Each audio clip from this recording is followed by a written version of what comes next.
Let's see. Are we live? Hey, y'all, let me know if you can hear this video pretty well. Before we really get started, let me know. This is a PAX live stream tonight.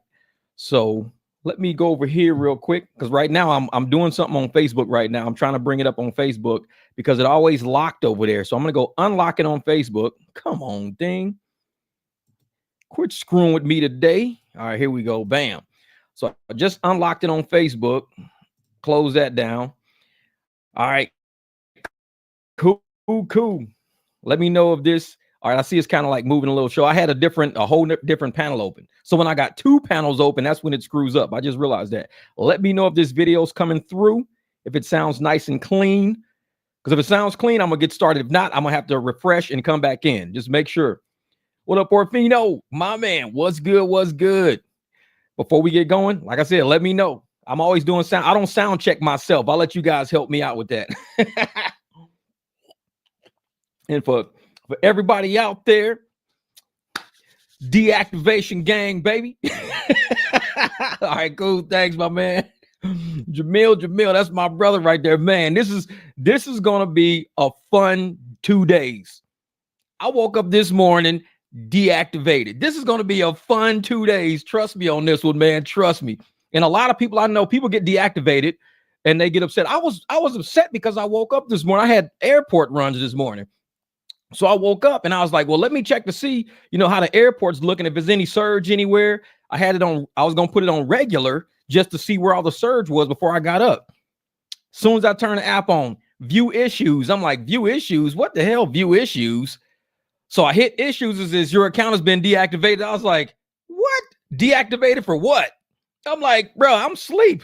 How the hell I wake up deactivated? So I was like, all right, I got something for you. So I was about to put, and just like on the video I dropped, and that video is doing well. So thank you guys for watching that video. Appreciate you guys for watching that video. So I was like, let me send him a message real quick. So I started typing, and I was like, hold up. Nah, I'm not typing. No.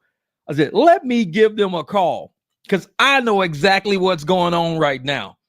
And a lot of people out there, and I like to thank the professor. The professor actually dropped the video kind of breaking down, and I'm glad he supported me. That means a lot to me because he's a sharp guy. And for him to say, before we make judgment, listen to what Jeff is saying. Listen to what he's saying. All the haters out there, what up, Big Orange Kev? All the haters out there, you can see them. And I left every single comment on that video. I left every single comment because I need people to remember who said what at what time. We need to know who the haters really are. And they, you arrogant, you cocky, you this is like, bro, I'm just confident. I'm sorry, I'm confident. I'm not a loser, dog. I ain't never been a loser. I've been a winner my whole life. I've always been a winner. And just because somebody report me ain't gonna turn me into a loser. I'm still gonna be a winner. So I made my phone call this morning. And y'all know me, I'm old school corporate. Made my phone call this morning. Did exactly what I said I did in the video. Hung the phone up. Done. I said, I need to get ready. I got to go to the dentist by 10. So I need to eat breakfast now so I can brush my teeth, get all the food out of my mouth and everything, drink a few things, because I don't like to go to the dentist with food in my mouth. No, so I got to eat at least 2 hours before I go to the dentist. Dentist is at 10. So I got to be done eating by 8. It's 7:15 in the morning. So I'm rushing, getting my breakfast, get everything done, all this, bam, no problem. Phone on the charger. I'm driving towards the dentist. Open my phone. I'm just dying laughing. So I'm like, all these comments on that video had me in tears, had me cracking up. People like, oh man, it's you deserve to be deactivated. All the shit you be talking, this and that, you ain't doing it right. You don't know what you're doing. I am dying laughing. And I'm leaving all that shit on there. I even made video of video. So I'm cracking up like, yeah, man, because you don't know what you're doing. You talk all that crap, you this and you. I am, bruh. I told people, y'all don't know me like that. What I put on YouTube is for y'all to see. What you don't see, what I do in my real day and my real life and my corporate life, that's not for you to see. I've been back in all my life. 20 years working back in administration, downstairs at casinos with no windows. I'm back in. So all y'all see the front end. You see the interface. You see what I put on YouTube. You don't see back in. So when I'm looking at all the comments, all these these logical geniuses. Oh, this is why a rider did this and a rider did that. And I'm like, bruh, everything you saying is 100% true. Listen to yourself, hater. Listen to yourself. Everything you saying is true. And they're like, oh yeah. Well, the thing is that, they know the car you drive, they know the exact date, they know the time, they know, the ride, the trip history, they know all of this. So for them to deactivate you, they got to know all of that stuff. And I'm like, bro, listen to yourself. You're 100% right. Listen to yourself. Listen to what you're saying. You're telling me everything and what I exactly said to Lyft this morning. Everything you're saying as a hater, you saying to me. And you sitting there wondering, why am I laughing? Why am I laughing at all these haters? Because they're like, yeah, that's why you got deactivated. I said, for one thing, in order to be a rider in my car, everything you just said has to occur. You have to have a place, a pickup time, a date, a customer number. You have to have all of that. So if you call Lyft and you don't have all of that, you haters, you motherfuckers got played this morning. Y'all got played this morning. I made the phone call at 7:15. The video dropped at 10 o'clock in the morning. The video dropped at 10 o'clock in the morning. I made the phone call at 7:15. I was active again at 7:44 this fucking morning. I'm watching all y'all all day while I'm active. I'm laughing at y'all ass all day. I was active 20 minutes after I made my phone call. I didn't even know I was active. I was making breakfast, driving on my way to the dentist. I opened my phone up at 10 o'clock. It says you've been activated, 7:44 a.m. It's 9:30 a.m. I didn't even know I was active for the last 2 hours. I'm dying laughing. I'm reading all them comments of all these fucking geniuses. Oh, this is the reason why. Wait till my next video drop. Y'all gonna see some funny shit. I mean, I'm gonna show y'all. I was active at 7:40. I made the call at 7:15. I was active at 7:44. The video dropped at 10 a.m. So all day while y'all was talking shit, I was active all day. Let me show you. Hold on. Let me go in here and find this thing right here. It's got to be a screenshot. I have to show y'all this. We're going to get on this thing right here. Where is this thing at? Where is it at?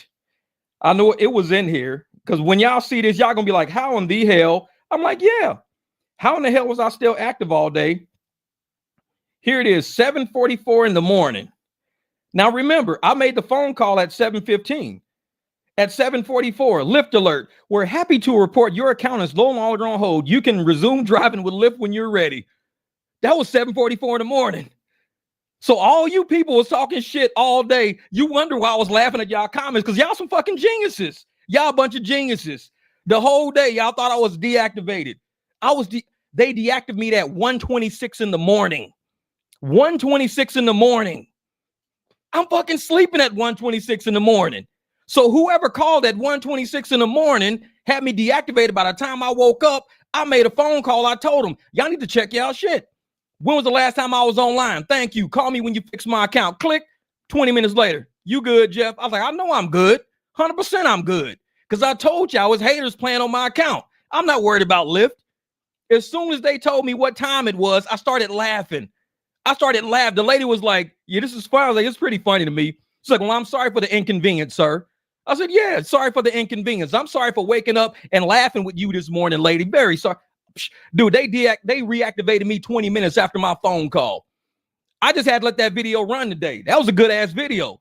Haters they gave me a 2,000 view video this morning. Thank you, haters. You gave me a 2,000 view video this morning. You think I was going to stop that? Hell no. Let that video run. The whole time I knew I was activated, and I'm watching you motherfuckers the whole time. I'm like, let's get this money.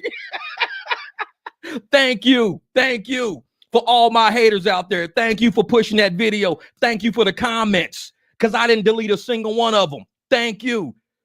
Reactivated, I was never really deactivated. Never really deactivated. It was a hater. A hater sat there and made a phone call on I even told Lyft, when was the last time I drove for y'all? When did that report come in? Thank you. Call me when you fixed it. Click. 20 minutes later, you're on. I said, I know I'm on. I ain't worried about y'all. I know I'm on. So you ain't got to tell me we're sorry for the inconvenience. No, I'm sorry for inconveniencing you by laughing in your ear this morning, lady. My bad. My bad. That's why I was laughing. Exactly, Billy. Now you know that's why I left all of those comments on there. Now y'all know who the haters really are. Look at all the comments on that video. Everybody on there. That's what you get. You deserve it, Jeff. You deserve what? I was deactivated for 20 minutes while I was awake. I slept through a deactivation. How many of us can say we slept through a deactivation? Motherfucker, that's how bad I am. I slept through a deactivation. I woke up this morning and I'm driving again, hitting airports, getting paid again. I slept through a deactivation. Tell me who do that. I wasn't stressing. The whole time I'm making me some breakfast, trying to get my ass to the dentist. I'm driving. All of a sudden, I'm like, hold up. These motherfuckers already reactivated my account. Damn. So thank y'all. Haters, I needed within 1 hour, I was almost at 1,000 views on that video. I appreciate you haters, man. Y'all think I don't like y'all. I like y'all because y'all hooked me up with a good ass video this morning. If I would have never got deactivated, I would have never had that video. 20 minutes later, my account ain't even been touched yet. The lady even told me, you got a perfect account. I said, I know. I've been driving with y'all for like 5 years. She said, I know. I said, when y'all fix it, just let me know. Oh, no problem. Let me go talk to my supervisor. I said, okay. Click. I hung up. I went and made me some breakfast. They had my shit fixed in 20 minutes. I ain't had to make no second phone call. I make one phone call. I'm old school corporate. I make one phone call. So all y'all did was y'all gave me some content to boost my channel this morning. The content was amazing. Thank you. I ain't had a 2,000 video. It was 2,000 views in a matter of 3 hours. I ain't had a video pop like that in a minute. So haters, thank you. Appreciate the love, man. Y'all ain't had to do me like that, but I woke up. Y'all took care of me Friday the 13th. Bad luck, bitches. But it's good luck for me. Friday the 13th is looking good for me. So I woke up deactivated. My channel blew up. I got my man Daniel sitting backstage right now, ready to come on PAX. Today is a good day. All the haters can be seen on that video. Go. That video. I'm gonna leave it. I hope that shit goes viral because the next video I drop is gonna break down me laughing at all they ass. Man, I didn't clickbait nobody because I made that video at 7:30 this morning. Y'all saw when I made the video. The video dropped at 10. You schedule videos. So when I made that video at 7 this morning, it was a straight dry run, really short video, straight dry run, made it, scheduled it, went and started making my breakfast because I got to get to the dentist. I ain't got time to fuck with y'all on Facebook. So I scheduled the drop. When I scheduled the drop, I had no idea they already reactivated me. I didn't find that out till 9:30 on my way to the dentist. You think I'm going to go back into that video and pull it off Facebook? Off YouTube? Hell no. Let it run. Let it run. Let the haters hate. Whole time I'm laughing my ass off. So did I clickbait y'all? No, I really got deactivated. All that shit really happened. It's all on the screen. I showed y'all. It all really happened. So don't think I clickbaited y'all. Nah. I hate baited y'all motherfucking ass. That's what I hate baited. It wasn't clickbait. It was hate baited. I baited all my haters. That's what it is. Thanks, Josh. Appreciate you, brother. Thank you. Thank you. So we got a new word out there. It's called hate bait. Is when you bait your haters into saying some dumb shit. And I got it all over that video, man. Look at all them comments, man. I am laughing. Exactly. Man, it was complete bullshit. I even told that lady, I said, when was the last time I drove? I said, when did that report come in? When was the last time I drove? She says, oh, let me talk to my supervisor. Give me a minute. 6-7 minutes later, got on the phone. We're sorry for the inconvenience, sir. Your account looks perfect. Everything's fine. I said, all right. I said, well, when y'all fix it, let me know. Okay. I said, all right, click. I hung up. I went and started making me some breakfast. I was done. So it's like, I just knew I can hate bait their ass. So I'm a hate baiter now. I bait the haters. What's up, y'all? Say what's up to my man Daniel right here. What's good, brother? You're cracking me up here. Man, I was laughing all day today. Today was a good day. This is a good Friday the 13th. Man. I got that alert like everybody else seems like. I was like, oh no, what happened to my man Jeff? So it's good to get the update. Hey, I woke up this morning. I was like, they straight deactivated me. I was sleeping. How you deactivate somebody? That's like being fired on your day off. Right? Funny, we I ain't talked even about coming that last to work. time. How ridiculous it is. They can just take you off the app with no questions asked. Yeah, it's sad. Exactly. Oh man. Exactly. All they got to do is look at my account and be like, excuse me, sir. And all the haters this morning was saying exactly what Lyft had to do. They said all they got to do is verify the trip, the date, the time, the information, and then determine whether or not you're deactivated. They had none of that because I don't even drive Lyft like that.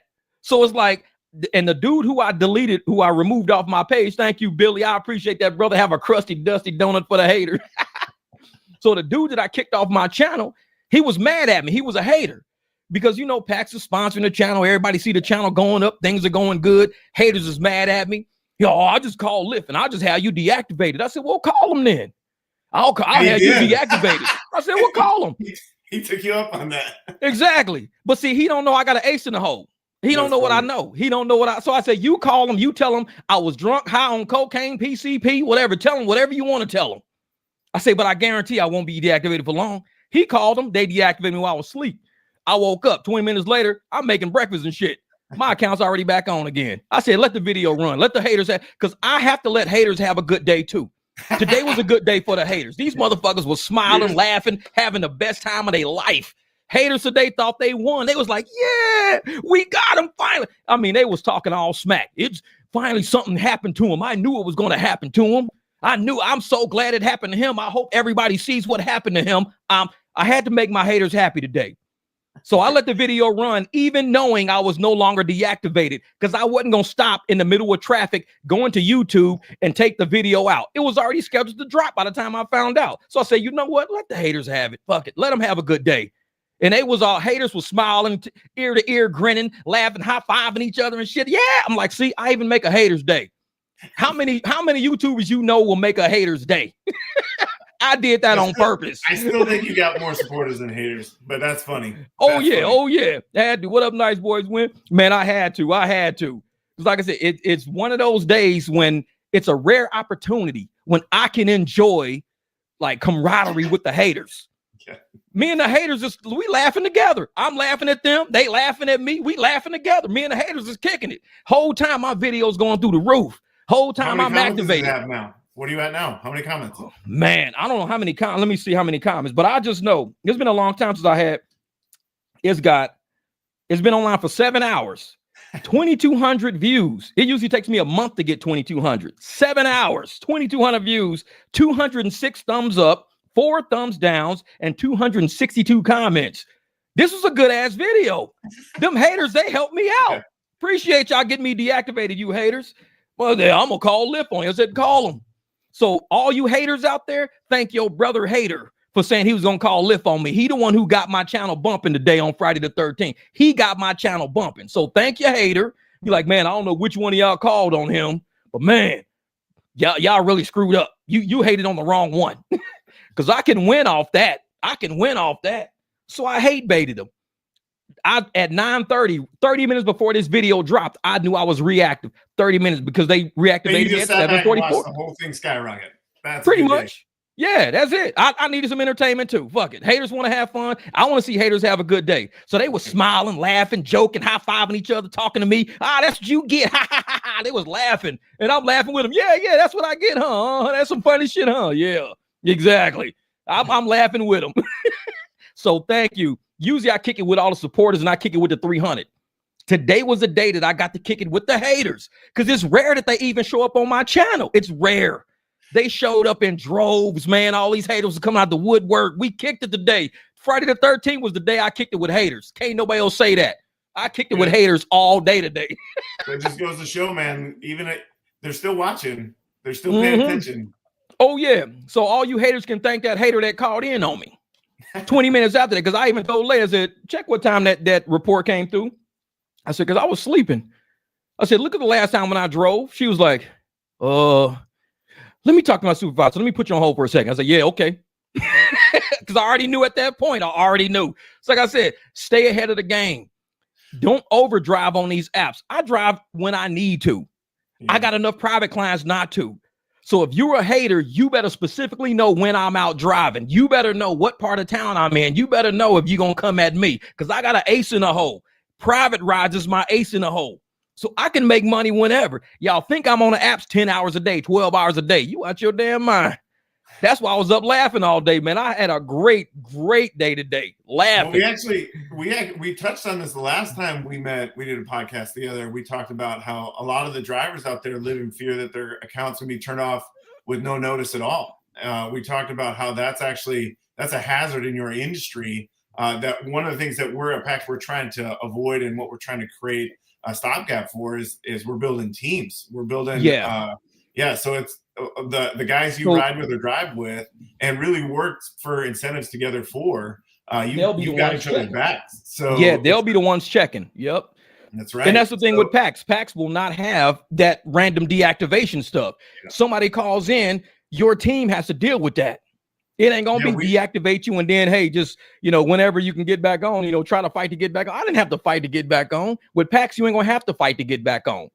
That's right. You say, hey man, you know what? Let me make a phone call to see what this rider was saying about me. Hey, what did that rider say about me? Oh, blah, blah, blah. Oh no, this is what really happened.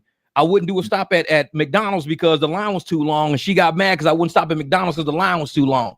Oh, that's it. That was it, man. Oh, no problem. We'll just unmatch you from her, so you ain't got to deal with her no more. Appreciate it. Well, and that's one of the reasons we're not trying to grab every driver. We want to know every driver we have. So that's one of the reasons we're sticking to this Phoenix launch, is because we want to make sure that the drivers that are driving for us, we really are not just giving them a tool. We're really supporting them. We're really investing in them. We're really, like, when somebody gives a bogus claim like that, whether they hate you or they don't hate you, man, when you're part of PAX, when you're driving for PAX, we know that we're raising the standard on what that looks like and what that sounds like. So if you're driving for PAX, we have a higher standard where a complaint like that should, if that happens, that's going to be out of the ordinary. But it's also, we're going to check on it immediately, because I mean, there's a chance people can make mistakes, end up there, but that's checks and balances where we got to hold people accountable to that level where we know when we're a certain caliber of drivers. That's right. Because I'm sitting there, I'm like, after 4.5 years with Lyft, 5 years with Uber, I'm 5-star on each app, 5-star. Yeah. So I'm 4.98 on Uber because whatever reason. So 5-star on Lyft, 4.98. I'm a good driver. When I do my service, I'm a good driver. When you drive for PAX, this is the level you have to be at. 5 years on an app, 5-star rating, and just some random ass deactivate. No, we don't operate like that. We don't operate like that. Also, the accountability goes both ways. That person who made that claim and got you kicked off the app, in the PAX environment, if that ain't true, the accountability goes the other way. It goes, look, you're gonna trash talk our drivers, then you're not gonna ride with PAX. Yeah, ride somewhere else. Go ride with Lyft. That's what we say. We say everybody's not 100% across the board. Everybody's not a rider on rideshare. Some people just are not cut out for rideshare. They're for public transportation, or they're for friends and families. They're not cut out for rideshare. But people think because I have it on my phone, it's for me. PAX is the same way. Because I got a set of car keys, I could be a PAX driver. Not necessarily. Because I got a phone, I could be a PAX rider. Not necessarily. There's criteria you got to make. And when you start elevating, it's like going to Houston Steakhouse. When you go to the steakhouse, you can't walk in with shorts, flip-flops, and a tank top on and eat. Everybody's walking around with nice on. You got to hit certain levels. If you want to come into Houston Steakhouse, dress like you at Houston. You ain't at McDonald's. Don't dress like you at McDonald's. When you riding with PAX, this ain't Lyft for Uber. You can't just not take a shower for 4 days, then, got all your bags next to a pole on a corner and say, hey, come pick me up. No, cancel. Doubt it. It's like, and that's how PAX is. It's going to be a little bit different. Yep, that's right. And our whole angle is to try and level up that. And we talked about this the last time we were together, so we don't have to spend too much time on it. But our whole idea is we want to know the drivers. We want to know who's driving for PAX here in Phoenix, who's taking care of the people, who understand and want to pursue that level of service, not share, but service, kind of like Jamil was talking about, was making sure that and the whole idea is, drive for all the apps, but every person that gets in your car, man, if they're an opportunity to turn them into a lifelong customer, then that should be a level of service that you're changing the game with them. You're trying to make sure that those people who are good passengers and like to tip, like to take care, they're looking for good service. Man, you want that guy in your car that's good business. You want that person in your ride as often as possible. Today, I took clients to the airport today because I had the airport ride. So I'll pick them up, get them to the airport, and I tell them $45. This is what, the normal run I do from $45 from over there. Just do it for $70. I was like, what? He's just do it for $70. And I say, people want to pay us. I told the dude $45. He said, just do it for $70. like I said, and I keep shit on my phone because I know a lot of people think I'll be lying all the time, but I always verify. I know today I had a good day with the haters because I didn't tell them the complete truth, but that's because I had already had the video scheduled. Because when I set the schedule, I had to let it run. I had to because I was like, well, shit. So yeah, that's the route I did this morning. Here, $70. You probably can't see it because the phone's all fucked up, but $70. And I told the dude 45. I said $45. He just do it for 70. This is what happens when you have that. When they were walking out, I went to the door. I pulled up, went up to the door, rang the doorbell, grabbed the suitcases, took him to the truck. He had another one. He was trying to drag the other one out. I grabbed that suitcase, took it, had his door open, his wife's door open, 3 bottled waters in there because sometimes one for each ain't enough. 3 bottled waters already ice cold, ready to go. She walked out. She was like, I already got a bottle of water. I said, well, I got you bottled water in the truck anyways. I already got my Jesse Cook radio playing. She's like Colombian, Peruvian or something. And he's a white guy. They've been married for 30 years. So I always play Jesse Cook because I like it's Spanish guitar. So we're playing, Jesse Cook. We're cruising on the highway, this and that. And she's loving she's knowing the songs because she speaks like Spanish. So she says, my dad used to sing the song when he was alive. So I'm playing songs her dad used to sing when he was alive. I never met her dad. I just vibe with people. I rock with people. Where are you from? Colombia, Peru. Guess what? I got something you might like. Boom, hit my Spotify, Jesse Cook radio. She's like, oh shit, this is the song my dad used to sing when he was alive. Odds of that happening. 11-11. Yeah, the alignment. I love it when you talk about that. Yeah, that's man. Funny. Odds of that happening. And that's why when I said 45, he said 70. Right. We had a good ride. So it's like now, if you can convert that to every time they ride, they're calling you, they're scheduling you. That's the dream, man. And really, what you're talking about, our generation, man, this up and coming generation is one of the most mentorship seeking generations there are out there. It's one of the reasons we love what you do is how you are very intentional about. I mean, even when you're fixing people's cars, you're always trying to help them. Pick up that stuff, learn that stuff, know that stuff. The same thing what you're talking about. Not everyone's been taught how to deliver that service or how to aim for that service or how to really pursue that. So that's another thing that we're trying to build with our teams is those that know how to embody that level of service or provide that level of service or pursue that level of excellence. We want them to mentor the people around them. So that's one of the reasons we implemented, and we're listening to when drivers are, this last podcast that we did with you, some of the responses that we got with just the application process in general, we've already changed that because this whole thing, our whole angle is to try and equip the drivers as best we can, support the drivers as best we can.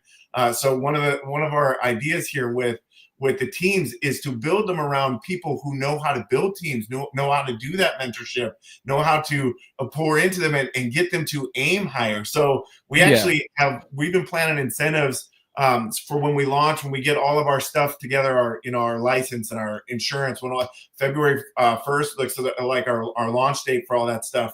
So when that all comes through and everyone starts using the app and starts delivering these rides, we also have we're going to be doing quarterly incentives for bonus checks, but also for teams that are outperforming other teams. It's just going to be a lot of fun to drive for PAX. That's what I'm looking for. Yeah. When you're incentivizing your team, when you're promoting your team, all the app analytics that give us feedback on our rock star performers and our rock star teams, we want to reward you guys for that just because I think I want to be a part of an environment that's not just fostering that kind of fun, but also like helping your passengers when they understand who we're supporting, how we're giving back to the community, how we're teaching entrepreneurs to level up. That's that kind of brand that is going to cultivate people who want to participate and be a part of that in a way that I can't wait for that future. That's a bright future. Yeah. And I'm glad you said, incentives, because we have 2 apps who are saying we're doing away with driver incentives to remain profitable. We got 2 apps that are saying that, and they tell us to our face right in interviews, we're doing away with driver incentives. Here come PAX saying we want to give you guys incentives to do better at this. What do we need to give you? Quarterly bonuses, quarterly dinners for teams out there, keeping it a fun competition. Like I always tell Jamil and everybody, I enjoy competition because it keeps the prices good. It keeps the service up. It makes everybody level up. And when you level up, you provide a whole nother level. Like there's no competition in Uber and Lyft. You can rent an account. We walk around in flip-flops and shit, and that's what you get. But when you start leveling up, it makes you a better person. You got cleaner clothes, better clothes. Your car stays clean. You're buying new vehicles. Last night, I needed a ride last night. I had to go drop off a truck. I just wrapped up a transmission. I did a test drive, jumped on the highway, brand new transmission. I just finished building it. And I know a lot of people don't do this on their builds because they're scared about it. Jumped on the freeway on a fresh build. I mean, I just put the transmission in yesterday. Yeah, hours later, I'm on the highway flooring this mother. I'm gone. Everybody's like, you trust that shit? I'm like, I built it. I know it. I trust it. If it came from a shop, I wouldn't. But I built it. I trusted it. So I'm up the highway driving. Hit my man Eric up. Eric, man, I'm gonna need a ride, man. I know you up in this way. I'm gonna need a ride back. You know, I told my client I'll bring him his truck and everything because I want to test drive on the highway while I'm bringing it to him. I said, what you can do is say, and he was like, well, I'll just get you an Uber back. And I was like, dude, and my client was like, I'll just get you an Uber back home. I said, man, we don't use Uber. What are you talking about? I said, I got people on my team. Somebody will come get me. So he was like, okay, cool. Tell him like 30 bucks. It was like 12 miles. I said, tell him like 30 bucks. He was like, 30 bucks is cool. So I show up, bring him the truck. The truck is nice and he's loving the truck, loving the setup and everything. He pays me the rest of the balance, what he owes me. And then I told him 30 bucks. So the dude gives me, you know, some money. He says, here, make sure your driver gets this. And I'm thinking he gave me like a 10 or a 20 because it was like a bill. I was like, cool, no problem. I told him 30. He probably gave me 10 or 20, whatever. People do that shit. Get back to he gave me a $50 bill. So Eric got 50 bucks. He got 50 bucks just for people want to pay us. I keep telling folks, people want to pay us. I told him $30. It's only 12 miles. That's it. It ain't that far. Dude gave Eric, and Eric got an Altima, $50. $50 just to take me. And I'm not disagreeing with you, but I think there's a better way to think about it where it's not necessarily where people want to pay you. They value that level of service. That part right there. And that so getting people to understand that and really honestly pursue that and understand that that's something that they can achieve. That's PAX. And that's why we need certain drivers. We need certain drivers who don't mind, you know, like today saying, all right, I'll go get my client. I know my client's in a rush. Don't want my client to take Uber. Don't want my client to take Lyft. Let's keep this money in Arizona. What do we got to do? You need to go pick him up. Go pick him up. The price is already set. Everything's good. Just go pick him up. Like I said, I charged my client 45. They gave me 70. I told this other dude 30. He gave me 50. When you drop everything and provide that good service, the money's going to be there. Don't worry about, we're not doing no $3 rides, $4 rides, $11 rides, $7 rides. No, we don't do that. We're a service-based industry. Just getting in my car alone is like 20 bucks. So if I come, I need at least 20. I'm not moving this car for no $3, $4. Hey, come pick me up for $7. Doubt it. Nope. Because people want to pay us. Your next door neighbor will give you $20 to take them to the store and back. Uber and Lyft's going to give you $4. It's like, why would I jump on an app that's paying me $4 when my neighbor is telling me 20? I'll take the 20. Let's go. Yeah, gas is going to cost you $4 just to get back there and back, you know? Yep. Exactly. Yeah. So, man, I'm glad PAX is coming out because drivers need something that's going to provide incentives. And I know a lot of people think, you know, all money is good money. And with PAX, the 35% fee that you're paying is what the bonuses are. That's how they're building the bonus structure. People say, well, we're only getting 65%. That's because that 35% is that bonus structure. There's bonuses involved in there, but there's also potential retirement benefits for people who drive for PAX for so long. When you drive for PAX for any app, we've been driving for Uber and Lyft 5 years, 4 years, 7 years, 10 years. Not a dime of retirement is in that. If I quit today, I'm done. If I got deactivated this morning, Lyft ain't sending me no retirement check. Hey, here's what you've earned so far. I ain't getting that. But with PAX, when you're with them for so long and you decide, say, you know what, I've driven with you guys for like 7 years, 10 years. This is what I want to do differently with my life. You know what? You've actually have an investment, almost an investment portfolio built up already within the app. So, okay, this is what you've secured and you're vested in for driving for us for X long. No other app is doing that. The 35% and the 50%, the 70% they're just taking it and running with it. They ain't ever giving that back to us. So it's like, to hear that from PAX, so I'm like, you know, that's pretty dope. I like that, man. I like that. Well, yeah, I'm trying to give you the convenience. And we talked about some of this last time, so we don't have to cover it again. But the convenience of some of our conversations that we had last time, they're already. I mean, this app is still being developed. It's still being completed. So a lot of these good ideas, we're still we're still pivoting to make sure that exactly what you guys need as the tool is exactly what we're building and providing. Actually, that's that's a good jumping point, which is why I wanted to talk about this driver meetup dinner, because we want, and I do mean we, the people building it, the investors that see you guys, value you guys, they want to meet you, they want to shake your hands. We're actually going to hit the streets in a couple next week and the following week, just to be out meeting you guys, hearing your feedback, what you guys think.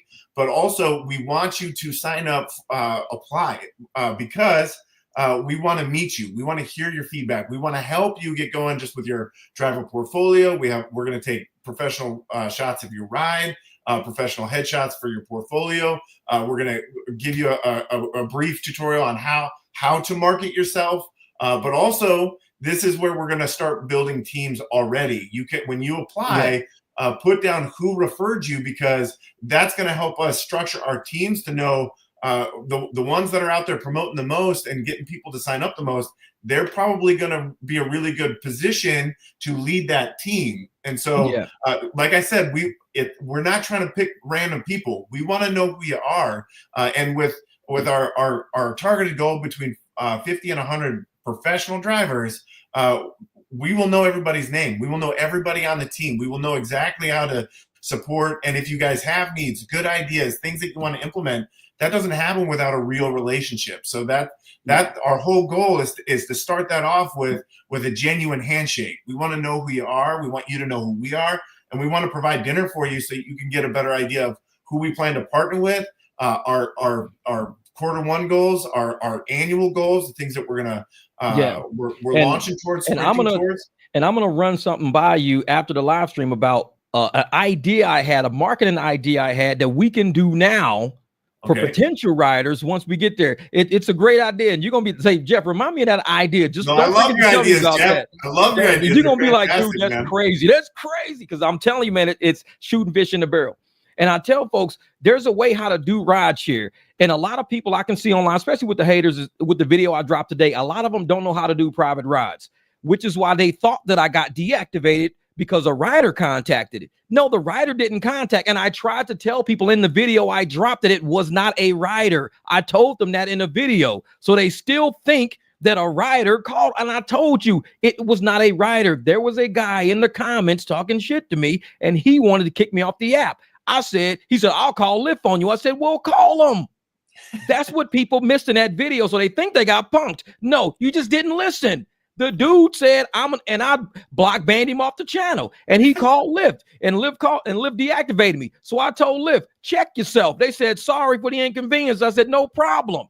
But haters was really wanting that. There's a way how to do professional private rides and not get in trouble with any app, no matter what app it is. Sherman Antitrust Act, Arizona laws in any state. We're all independent contractors. When that sinks in your head and you realize you're not an employee, you have no duty to anybody out there. Lyft cannot say I owe them a duty that I have to only drive Lyft. Uber can't say I owe them a duty I can only drive. No, I'm an independent contractor. The loyalty is to my family and to who I want to be loyal to. They cannot command loyalty. You're an independent contractor. Now, Uber and Lyft, they're loyal to their shareholders. They owe a fiduciary duty to them.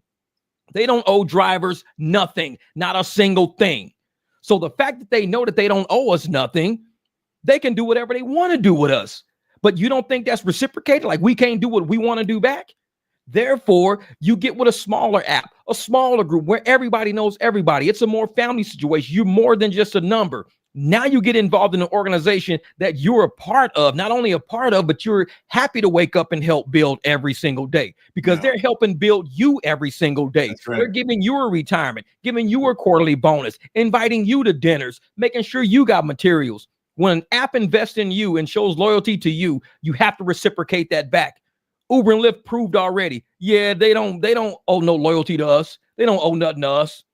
Well, so it's like, hey, dude, I want to jump in on that too, because that's one of my great. I mean, I've only been at this marketplace for a little bit now, but the people I've been able to meet, the drivers I've been able to like, the genuine nature in the drivers that I met has been incredible, and like what you're talking about, I cannot believe how abused a lot of you guys are and how much this marketplace is really taking advantage of you. Now, what you're talking about, and I know a lot of your comments are like, hey, how do we get this outside? Why is this only in Phoenix? Why is this only in Arizona? Well, we have intention to grow, but it's hard. Like when you scale, you lose control of this this relationship business that we're really trying to invest in, because that's going to translate not just between our teams, but to the clients. Our clientele, they want people just like you want that relationship. So do they. They want to know that when their driver picks them up, they remember their name, remember their wife's name, remember their kids. That's a driver. That's a professional driver. That's a regular driver, not a random driver. But if we invest in those kind of relationships, it's hard to do that on a nationwide scale all at once. So especially all at once. To scale, and we have plans to scale into other cities. But even with that said, we never want to do that by losing our brand. Our brand is definitely to invest in the driver, and to do that responsibly. We have to know people in the city to do exactly what we're doing here to do there. We need drivers who understand this, but we also need people who are willing to invest and train their teams and invest in their teams and lead their teams in that same mentality that goes, hey, we're here to build the team. We're here to build the brand. We're here to build this level of professionalism, because we are all entrepreneurs doing the best that we can to hold a line of integrity, hold a line of professionalism, which is why we always get the best clientele. That's our angle. The trick. That's the trick. Best clientele. Yeah. And it's quality over quantity. You want to do it right. Build the model, build it here responsibly, and then move into those areas. And I love how hungry. I mean, there's got to be at least 4 or 5 comments that I even watched today from Florida. They're like, get us in Florida, get us in Florida. If you know, if you got a relationship with the mayor and you got the relationship with 50 drivers that have this mentality, contact us. Send me an email at paxapp.io. And we'll start that conversation, because if, like I said, our heart is to invest in the driver, not just the marketplace. We want to know the drivers. So if even in Phoenix, there's like 20,000 ride share drivers here in Phoenix. We're looking for a 100 that really want to take this. That's it, just 100.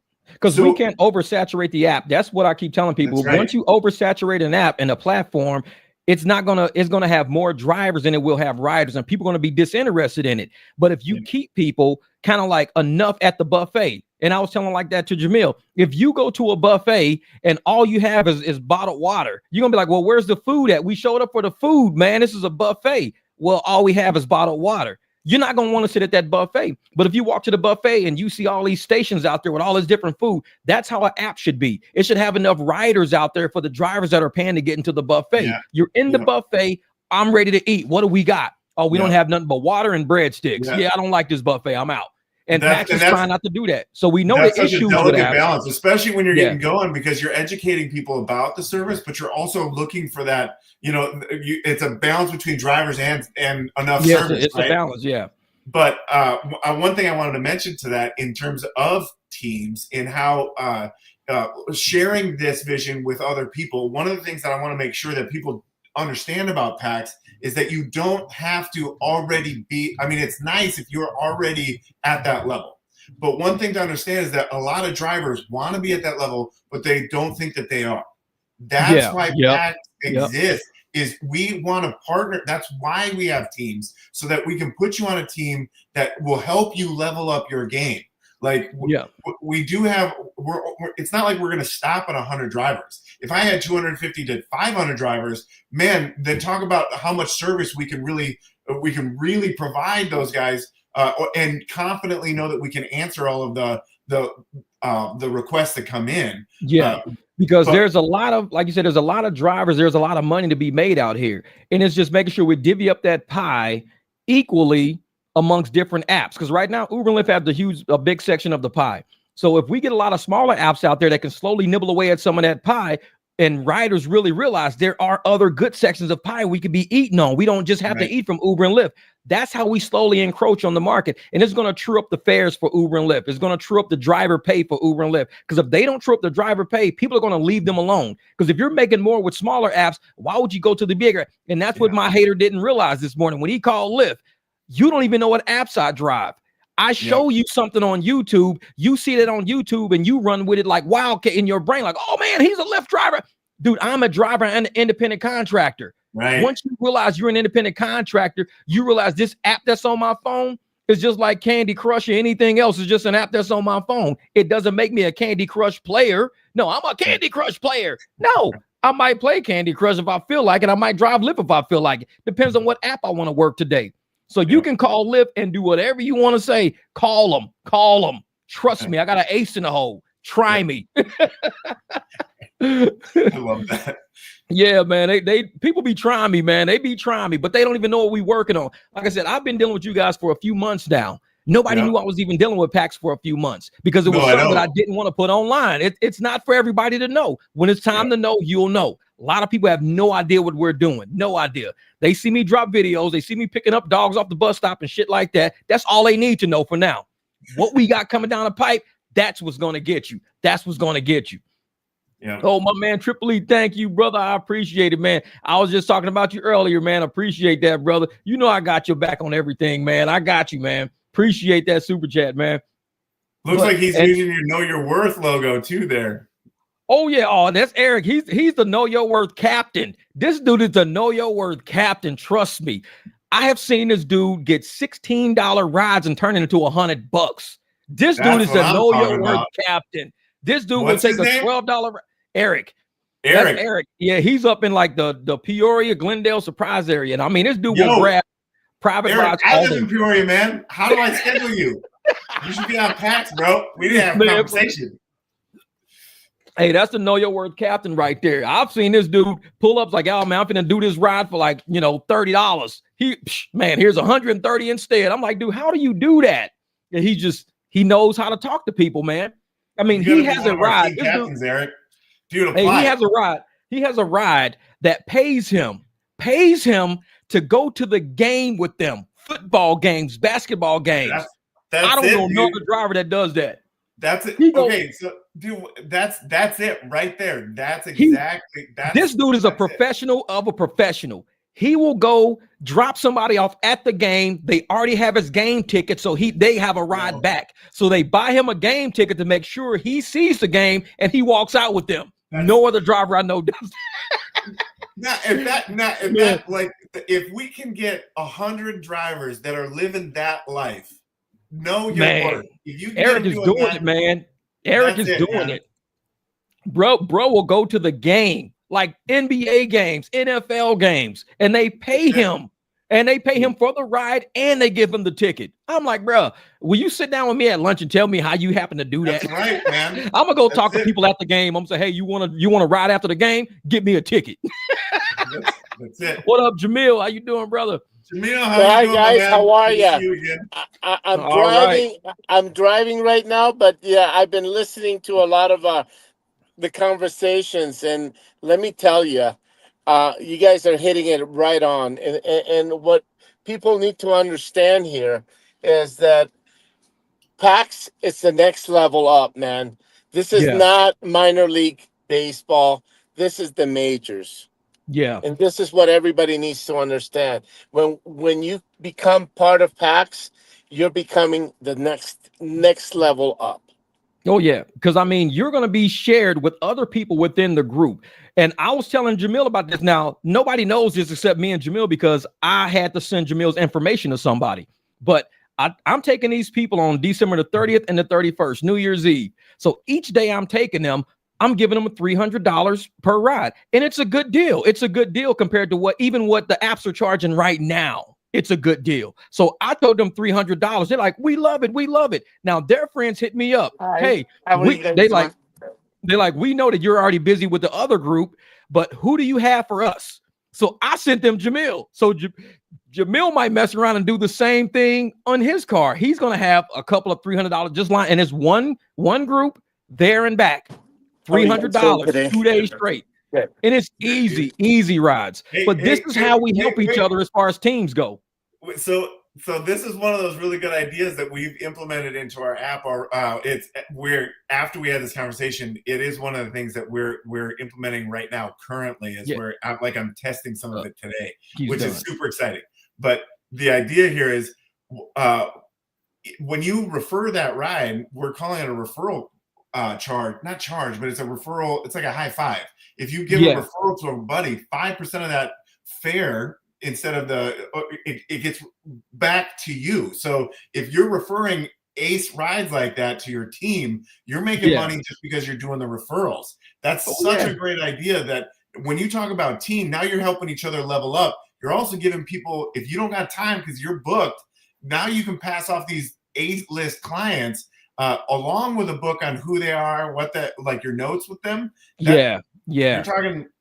And that's the thing, man, is like, even referring somebody like that $5, 10 or 15, it adds up to fuel. If I put $30 in my gas tank, I can probably get about a half a tank of gas. Now, with a half a tank of gas, 3/4 of a tank, I can make probably close to about $1,000 off of a $30 investment.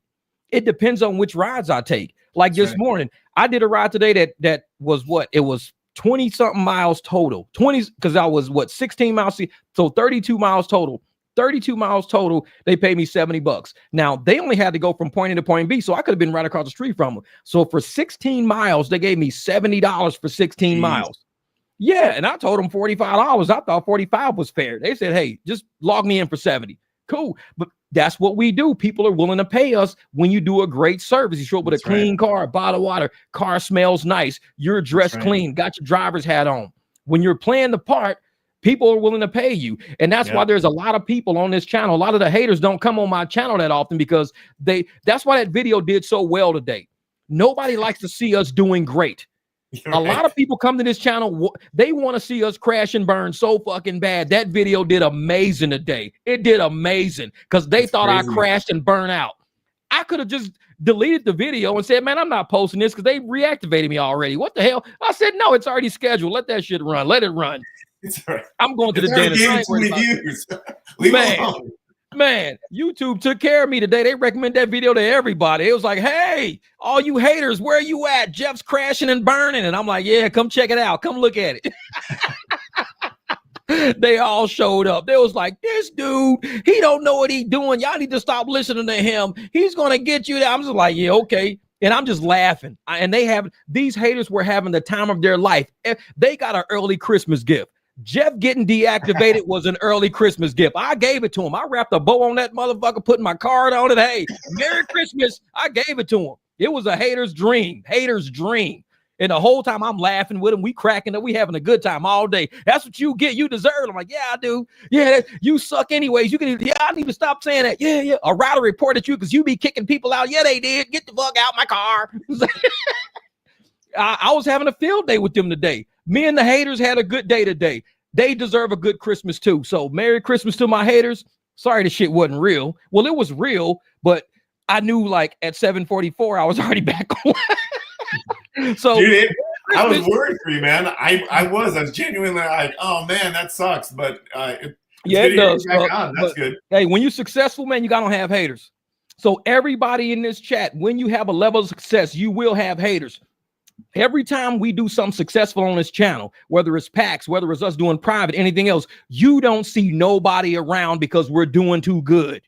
The moment we start crashing and burning, everybody, finally, yeah, that's what you get. Yeah, you deserve it. Ha ha ha. It's like, okay, I deserve it. That's fine. I'll take that. Yeah, I'm glad. I hope they never let you back on. One dude was like, oh man, you're deactivated for good. He even said that. I said in the video, oh, you're deactivated. Once you do a ride or dirty, you're gone. They're not going to let you back on. I said, okay. The whole time I knew I was already on. I just said, okay. You know what? I'm actually interested to know how that changes when we kind of change the game on how, just because I know that right now so much of the market is built on pitting drivers against one another. Exactly, and that's their mentality. And look how it plays out in people's life. That negativity is not good. That will eat you alive, man. You live like that. No one wants to live a negative life. And man, and I love feeding my team, man. I love seeing the team out there eating because when the team eats, you feel full, you feel good. Healthy. That's when right. You're hungry, you're not happy. When you're hungry, you're miserable. You hope you can steal other people's food. But when you're happy and you out passing rides around and hey man, can you do me a favor and pick up my client? Hey, can you do this for me? It makes you feel good and you want to share that wealth. You want to share that good energy with people, share that vibe with people. But yet when you got haters out there who are miserable and inadequate, they want to share that miserable, inadequate vibe with us. Barbecue, we don't do that. We'll cook that on the grill. We'll cook that on the smoke that out. And you know what else I've noticed about very successful people? They're positive people. So when you're talking about like even leveling up your type of clientele, they don't want to ride in a negative environment. When you have that positive feel, you have that positive service, you have that positivity, that generates itself. It starts to impact other people. So it's not just your rides, but when you have a team that's encouraging one another to hold that line, to level up and to deliver that kind of positivity. When you're depressed, how helpful is that when somebody comes alongside you and lifts you up rather than beats you down? You can't do nothing with that. And just like Porfino says, Uber is creating a hostile environment. I believe that.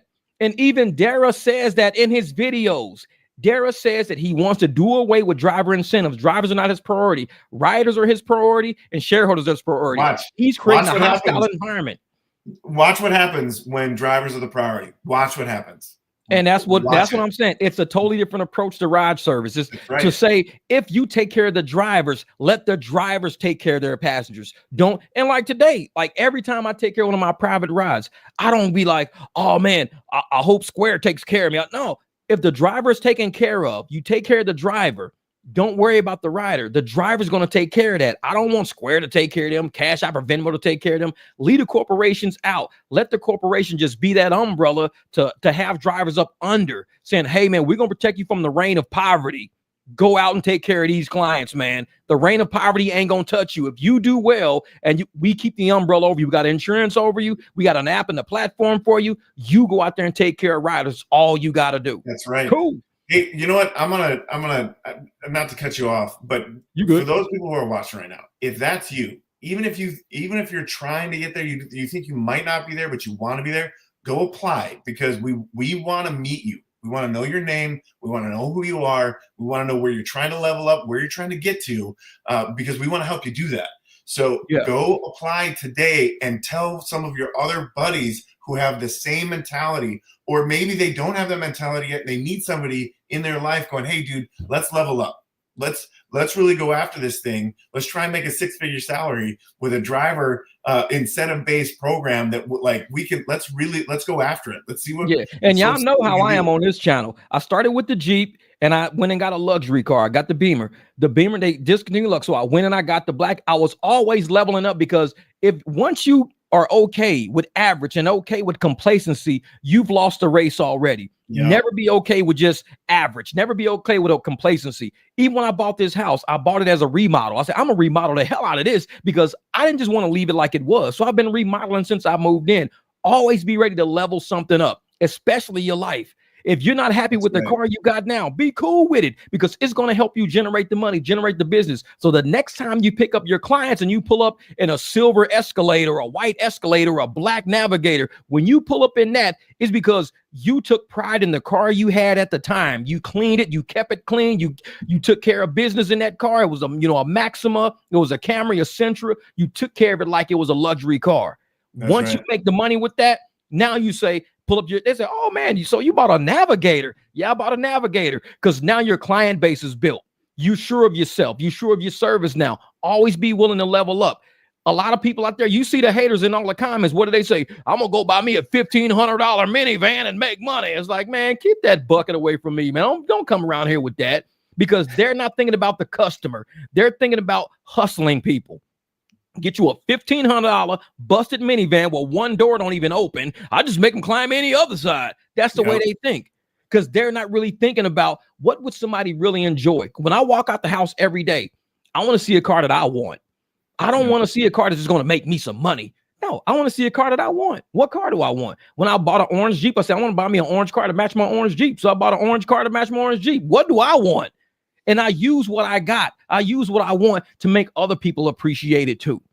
That's the trick to it. You don't go out and just buy some cheap piece of shit and be like, oh yeah, man, I'm gonna go out and just hustle everybody. I'm gonna do a bunch of $4 rides because it's all profit to me because I only paid $1,500 for the car. Nah, you don't want to do that to yourself. Level up, man. Level up. Well, there's not a successful business out here and I mean successful business that's run like that. Like, and that's what you're doing as an entrepreneur, as a driver. You are your business. Like, that car is an extension of who you are. The service that you provide. So if you're offering bottom barrel, bottom shelf, bottom level, then don't expect more than $1. Yeah, exactly. And see, Gig Geezer here, he just commented. This is my man Lane. He's got his own YouTube channel too. Now, I remember he used to do like delivery, like, you know, McDonald's deliveries, IHOPs, Chinese food, stuff like that. He leveled up in a major way. He was, like I said, he bought a Ford Taurus in 2009 doing rideshare. Then he went to delivery with his next car, 2016 Ford with leather seats. Now, Gig Geezer is the perfect person for leveling up. If you ever want to learn how to level up, look at the Gig Geezer. This dude he just did a ride 2 nights ago. I was on a live stream with him. Now he's got a big cargo van. This dude makes money. He's got a cargo van. He went from driving a 2009 to a cargo van. Dude did a trip and got paid $2,750. Yo. Level up. Level up. Level up. Everybody out there talking about $4 rides. I'm going to hit the bonus. I'm going to get an extra $3 per ride. $2,750. Level up. Yeah, so you just hit another point here that I'm pretty passionate about with drivers. It's not just encouraging them and incentivize them. That's important, but it's also important about telling their stories, because a success story like that will inspire other people to take a chance, to take that step, really to make the investment of doing today to create who they want to be tomorrow, and really putting in the work, taking the chance, taking the risk, leveling up their attitude and really their mindset into going after those things. Exactly. And now here's Eric right here. Here's Eric again. He said, you have to sell yourself. I just booked a new private client from Dane Cook Show, downtown Phoenix to North Happy Valley and 91 Ave. This is how he works. This dude will pick up people from airports, downtown, hotels, and he does some long distance trips. And he will make bank in a day. I've seen Eric crank out $400 or $500 days in a little bitty Altima. Altima. He's making more than black SUVs, and he's got a little Altima. He had a maroon one, now he's got the silver one. This dude makes more than black SUVs because he sells himself. He don't let the apps sell him and play him like a sucker. He's doing all the work, all the rides. He also works on his own car. He does his own brakes and stuff like that too. So he knows he's a very valuable person in the scheme of this whole thing. So he's very independent, very contractor-ish. So when he hey man, these are my I've seen his private client book in his phone. When he opens it up, he's got it all color coded. This dude, he's on top of it. You got to be one of my team leads, homie. You got to spread that around. That's the money, man. You got to get in on this, because I think that there's a lot of opportunity for you if you can teach that to 10 dudes. That would be. I'm gonna tell you something else about Eric. The reason why I like Eric is a manly man. My man used to work at Home Depot. I bought everything in my house from Home Depot. All the wood and shit that I built in my backyard, that's all $3,000 worth of Home Depot. I go to Home Depot daily. This dude worked at a store that I used to go to all the damn time. That's a builder store. When you working for a builder, for an engineer, from you building something, this is the type of mentality he has. He has a builder's mentality. He's always worked in a builder's environment. When you're working at Home Depot, you're working from a raw material builder environment, starting from like dirt and building on top of that. His brain has always been like that. So when I look at Eric, I don't see a driver. I see an engineer. This dude will engineer like plans to get private clients all week. He comes up with plans. And so being a team lead is something that I would see him as because he's up in the northwest part of the valley. Now, I would want a team, like, even though I'm central, I would want people from all over the town in case I had to pass off clients to my teams and stuff. This guy, he's everywhere. Eric's everywhere. He's one of those guys. And he's always built teams because that's his life. That's his mentality. He's got engineering mentality. And I hang out with Eric. We used to do coffee with Hum all the time. When I need a ride, I just hit him up. he picked me up from the dealership the day I bought this damn truck, because I didn't even plan on buying the truck. I bought it and he had to come pick me up and take me up there. Crazy shit. Eric's everywhere. Eric, they gonna end up changing Phoenix name to just Eric. I'm in Ericville. Like, where you at? Right. I'm flying into Ericville tomorrow, motherfucker. Eric's everywhere. Flying to Ericville, Arizona. Shit, this motherfucker's everywhere. Well, like I said, Eric, I'm up in the Northwest Valley too, man. So I should schedule a ride. You can come pick me up. Oh man, for real. Now you'll like Eric, man. He's a sharp guy, man. Very sharp guy. I like Eric, and that's the thing. I meet a lot of drivers out there, like gas stations, coffee shops, stuff like that. Met Eric a long time ago and just chatting with him, just finding out, about life. When I was having an issue rebuilding the transmission, he said, do me a favor. He says, I know the part you're stuck on. Go to Home Depot. And I had him on the phone. He says, go to Home Depot, walk in this section. So I walked in that section and I'm looking, and I even put it on video. And I said, bro, I already got these already. These aren't the ones I need. Those are the ones I got that don't work. He says, look down. I look down. Sure enough, those are the ones I needed. Eric knows that store like the back of his hand. I said, oh, I need the little thin husky one. I had the real big blue ones. I need the real thin black ones that said husky on it. So I bought the husky ones. Man, I got that ring out that transmission so fast. That shit was like a 30-second job. I was 5 minutes fiddling with the ones I had. They were too big. He says, no, go to Home Depot. They got them there. I'm telling you, he used to work there. He says, they got them there. So I went in there, sure enough. I said, man, smart, man. He's sharp. A guy like that? How do you not invest in a guy like that? How do you not help a guy like that, right? Somebody who's dedicated to helping other people, works hard, is a good dude. How do you not invest in that? It's such a frustrating thing. It is like you want to see people like Eric succeed. And he the same transmission he helped me with the ring on was the same truck I dropped off, and he got paid for coming to get me. Like I said, he's always somewhere. Eric is everywhere. This dude is like the Phantom of the Opera. Hey, Eric, since you're everywhere, come to the driver dinner because I want to meet you. so go sign up so I can give you an invite. Yeah, sign up at what? PAXapp.io. Because like I said, man, this is gonna be fun. You're gonna like Eric though. Because I know Eric, and he has a lot of clients. The thing about Eric, he's got a lot of clients. So hopefully we don't take up too much of his time. And he's one of those guys who he's always like, hey, man, I got 2 airports today, then got a downtown. I'm like, man, you everywhere, dude. You everywhere. But that's what he does. But Christian's my man. That's my man, Christian, right there. Chris is another driver. And he's, like I said, me, him, and Eric, we were actually at Westgate one night. So we're just hanging out in the parking lot at Westgate, going through our apps, trying to pluck rides and stuff out of there and things like that. But he's another good driver. This guy here, he's sharp too. I like Christian. He's got subs in his trunk. He be bumping. He ride up to the party spot. I'll be like, man, you sound like my Jeep pulling up and you just a car. That needs to go in your brighter profile, man. Yeah, I'm telling you. Like things that you offer your passengers, the nice back massages, care of Sir Mix-a-Lot. Right. Baby got boom, boom up here in the car like this. Like, damn, this car's live, man. Back massage. Thank you, Christian. Yeah, that's Eric, 11 years Home Depot customer service manager. And that's why I think he's a really good driver, because he's worked and not only because when you work at Home Depot, you have to know a lot. You can't just be an average person at Home Depot. If somebody comes in with a problem, said, hey, man, I'm trying to do this to my fence in the back, you got to know how to build and how to engineer and where things are located. A lot of people from Home Depot helped me build that pool deck. I had never built a pool deck in my life, and they helped me build that pool deck. You know what they do though with their people is they section them in the place, their specialty. So I've always thought that was a wise thing to do with your teams, is to put their their specialty, leave them there so that they know everything about that. But you move that dude, from fence posts over to appliances, and all of a sudden they're like, let me get you the right guy. Exactly. I don't know how to do that. Yeah, right. Yeah, but that's Eric though, man. He's a sharp guy. Like I said, hopefully we'll get enough drivers. Like I said, sign up at PAXapp.io instead of .com. It's .io, PAXapp.io. And we've got to get this dinner together because we need to know people's personality, because there's certain people who I would link people with. Like if there's a Spanish speaking driver, I would want to link them with somebody who is very more efficient in Spanish or proficient in Spanish.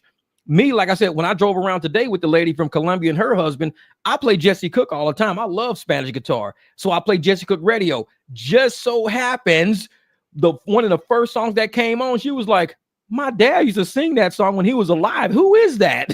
Yeah, that's awesome. So I was like, and it was a remake. It was a remake. So she loved it. What up, Juan Vargas, my brother? So well, I was like, we're gonna partner. We're gonna partner these teams. I think it really depends on the driver show up, but we have some like I want to match people with personalities too. Like Jeff, like I've said this to you before, but you're really good at communicating. There's a huge opportunity for people who want to grow up and be like you.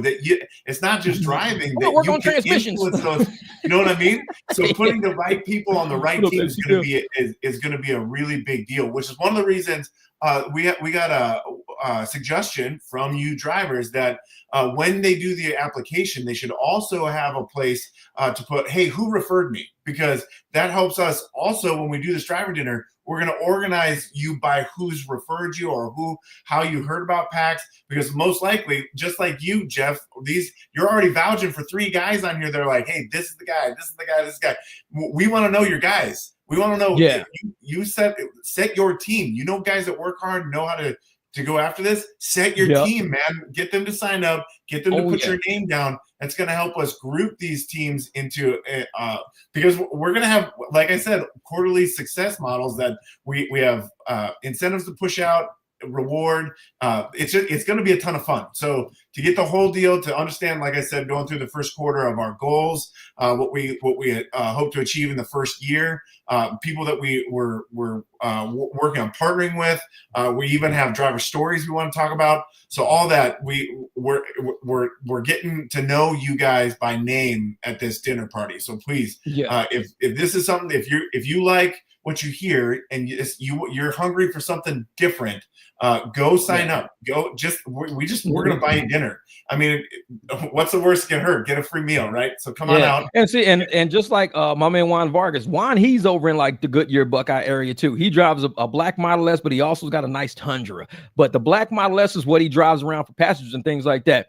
He's another guy. When I first met Juan, it had to be like over a year ago, and he was primarily an app driver. He was doing app. And him and I were surge hunters. We would hunt surge down all the time. Middle of the night, we be hunting surge in different parts of town, doing crazy stuff. And then him and we began almost like, realizing that even with surge and everything, the apps were taking away too much money. So we were on the surge, wasn't even real surge. So we began converting. He became a converting like pro. This dude would show up and he'd be in Scottsdale. Man, I got a private ride downtown to Scottsdale to here. I got a private ride all the way back out to Goodyear. I'm just like, man, another guy who knows his worth, knows what his vehicle is worth, knows what his time is worth, and won't settle for less. And there's a lot of drop. Like I said, when I dropped that video this morning, you saw all the haters out there who are basically app employees, and we're independent contractors who know how much we're worth, and we're willing to go out there and get our money. It's a big difference. And Juan is one of those guys, man. He's not primarily app. He's like, I am a know your worth driver. I'm not an app driver. I'm a contractor. Right, but it doesn't. Yeah, it's all up here. It's all your mentality. It doesn't change up here. You are a contractor. So, and even the apps say that. The apps call us that. It says, you guys not employees. We don't owe you any benefits. We don't owe you any loyalty. You guys are independent contractors. We can deactivate you at any moment. Once they say we can deactivate you at any moment, I'll say, you know what? Let me get my money now then. If you can kick me out the casino at any time, let me get my money now. I'm not sitting around waiting on y'all. Offering any kind of loyalty here, right? Like, how come? Where's that at? Exactly. Thank you, Myron. Appreciate that, brother. He says, I'm working at the moment, but deactivation will only make you stronger, good sir, because experience will never be at the mercy of opinion. Real shit. And that's why I tell folks, man. And I always said, I knew the day would come when I will be deactivated. And I've said that many times in prior videos. I said, I will be deactivated one day, but when that day comes, I will be ready for it. Yeah. I stay ready. If you stay ready, you ain't got to get ready. Whatever reason I'm deactivated for, I am ready for that reason. That's battle tactics right there. Whatever reason you deactivate me for, I am ready for that reason. Bring it. Bring it. And one dude said, I'm going to call him. Bring it. Try me. Let's see what happens. They did. I'm ready for it. I'm ready for it. He took you up on that offer. Yeah, but see, he didn't realize you probably got 2 kings, but I got a handful of aces, dog. You can do whatever you want to do. You have no idea what hand I got. No idea what hand I got. Try me. I'm a poker player. I play chess. Try me. I'm Vegas bred. I play poker. Try me. You try to call my bluff if you want to. You better hope I ain't got a royal flush. You better hope.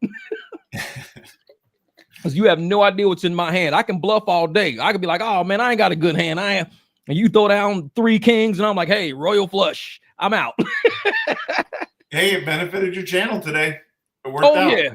I needed that, man. A year-end viral video pretty much from my channel. I like that. That was pretty cool. He says, watch the river. That last card, bloop, flip over on you. Yeah, it's always the river, man. I know. It's You be like, always oh. the river. You be at like, 86% winning. The river flips and you lose somehow. It's the worst. Like, wait a minute. He had a 14% chance of winning. That river hit. Now he just won. Yeah, but man, I'm telling y'all. Last time I played, my son, who was 14 at the time, I went all in and he got the river card bankrupt. It was pretty embarrassing. Oh yeah. I'm telling you, man, understand how the game works. Understand how the game works. And this morning, my man that he called lipped on me. He didn't know I had the river card. That river card helped me out. I said, who do you think you playing poker against, dog? And I told these cats, I said, when you see me, I even told people on my Facebook channel, Facebook, I only have 680 people for a reason. I only have 600. Those people know me. They know me. I have 12,000. Yeah, I got 12,000 on YouTube, about 12,000 on TikTok. I got 680 on Facebook. Those people know me. Right. So when you think you're in my inner circle, you on my Facebook, you seen stuff on my Facebook? No, it's a lot you don't know about me then. Because I sold some on Facebook and on TikTok, on YouTube and TikTok that I may not put in my personal stuff. Because my personal stuff, that's family, that's friends, that's people I used to work with, work for, work under me, stuff like that. Those people are a totally different market than the haters we found on YouTube. When you get the haters on YouTube, they look for holes in your life that they can insert themselves into to take money away from you, to take success away from you. I only got 680 on my Facebook. They get you to doubt yourself. It's the worst. Exactly. That's why I was laughing all day today. All them comments on that video, they probably like, why this dude laughing? You can't make no money. You deactivated. I was like, for real? I said, you have no idea who I am. Keep thinking you know me because I post videos on YouTube. Motherfucker, I am the biggest poker player out there. Grew up in Vegas. Try me if you want to. You don't know what I know. I do not owe loyalty to any of them haters out there to tell them 100% of what they ask me. People be asking me shit all the time. They don't support the channel. They don't support me, but they ask me questions to see how close they can get to the information they need to sabotage what I'm working on. And I tell them, I don't know you. I don't fuck with you like that. I don't even know you, man. And it's like, I keep it real like that. If I don't know you, I'm not talking to you like that because I don't know you. You just on YouTube. I don't know you. Now, the people that know me and they're close to me, they like, oh, we know exactly what we need to know about Jeff because he's pulling for everybody. So if we give him this, oh, trust me, we all about to win. And what are they doing? They trying to get me to lose. It ain't working. It's like, man, playing those pot odds. Right. Yeah, but man, I'm telling you, man, people don't realize PAX is going to be a different app. Who's this Gig Geezer? Oh, Gig Geezer, like I said, that's Lane. That's Wood Lane. Lane Wood, he actually has a channel on YouTube. And I mean, this guy, he went from doing rideshare to doing delivery to now he owns the cargo van.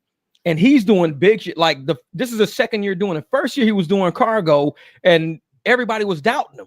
Everybody on his channel was doubting him on cargo. Everybody was like, oh man, that sucks. You shouldn't do cargo. You should just do rideshare. Go get you a black SUV, do this, do that. They were harping on him. You're going to fail. You don't know what you're doing because he had never did cargo.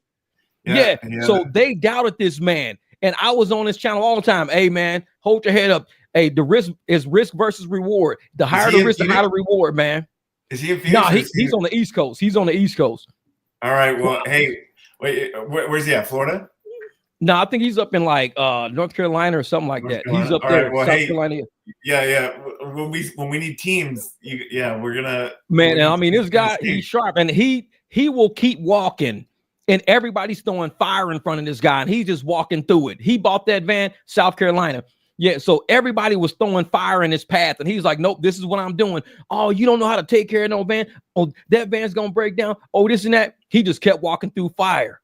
Now this dude on his channel, Like I said, man. the haters was loving his channel when he first bought it. The haters was always on his channel when he first bought the van. They was all because they go around YouTube seeing if they can knock somebody off their grind. When they realized this man couldn't be knocked off his grind, this man was bringing in, $100,000 a year with a van that he just now learning how to really use in the industry he's just now in. When they learned they couldn't knock him off, the haters disappeared because they can't knock him off now. Yeah, and to all I don't know how many people are watching right now, but if you're listening, pay attention to that, because that right there, that mentality will success is lonely. Well. It's long. I tell people success is lonely. Yeah. I tell people it's lonely at the top. When you are successful at what you do, a lot of people won't come around.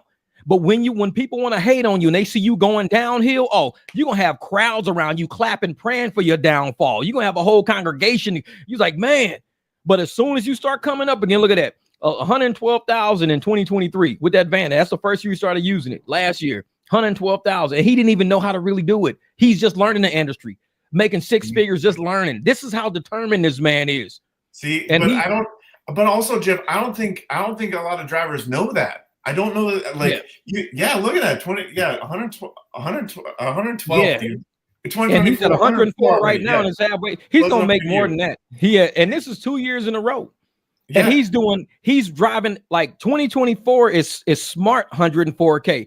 2023, he was just learning. It's kind of like how a pigeon takes a lot of rides on Uber and stuff like that. So 2023 was his learning year. 2024 is this year where his profit margins are a whole lot higher and he's making the exact same amount of money, but he's doing less work. That's right. Yeah. Way high. And he's learning how to do it. What's up, Dim? That's what we want. Facts. Yeah. So that's what we want to. That's literally what we want to do for drivers is catalog, tell those stories, and help those stories gain legs. Because the more people that understand that, especially through the PAX brand, our whole MO is going to be level up, just like these stories, just like these guys. This is how they did it. You put that out there. People are like, I can do that too. Man. See, people want to share success, and you got a group of haters that flock around like a bunch of pigeons on YouTube, and they flock on channels, and it's almost like they're vultures over a dead body. Today they thought I had a dead body. They was like, "Hey man, Jeff's a dead body. He got deactivated." So all the vultures came around. The pigeons turned into vultures, and they said, "We got a dead body." So they came on me, and the whole time I'm laughing with them. I'm like, "Yeah, it's a dead body over here. Yeah." The vultures and the buzzards, all these buzzards floating around me. But as soon as they find out what's really real and that I ain't deactivated, now what do? They take off. I ain't gonna have another good video like that for a minute because the buzzards ain't around. The buzzards did that to the video. That's why every time I go viral, I'm like, man, this is my buzzard video. All the buzzards sent me up. Man, I was like, they circling around. The buzzards circling around every day, waiting on somebody to screw up. And as soon as they see you dropping, the buzzards jump on your video. They jumped on Lane video.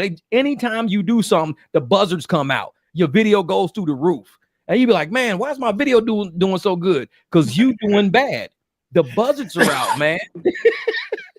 They thought I was doing bad. I was loving the views. I was cracking up at the view count. I was like, damn, this video is going nuts today. I said, I'm going to let this shit run. I'm not saying nothing. That fire go. Yeah, exactly. Awesome, hey, that shit was running. Hey, when I mean, every time I would do something, I would go with the dogs, do something, be in the yard, cleaning the cars, come back.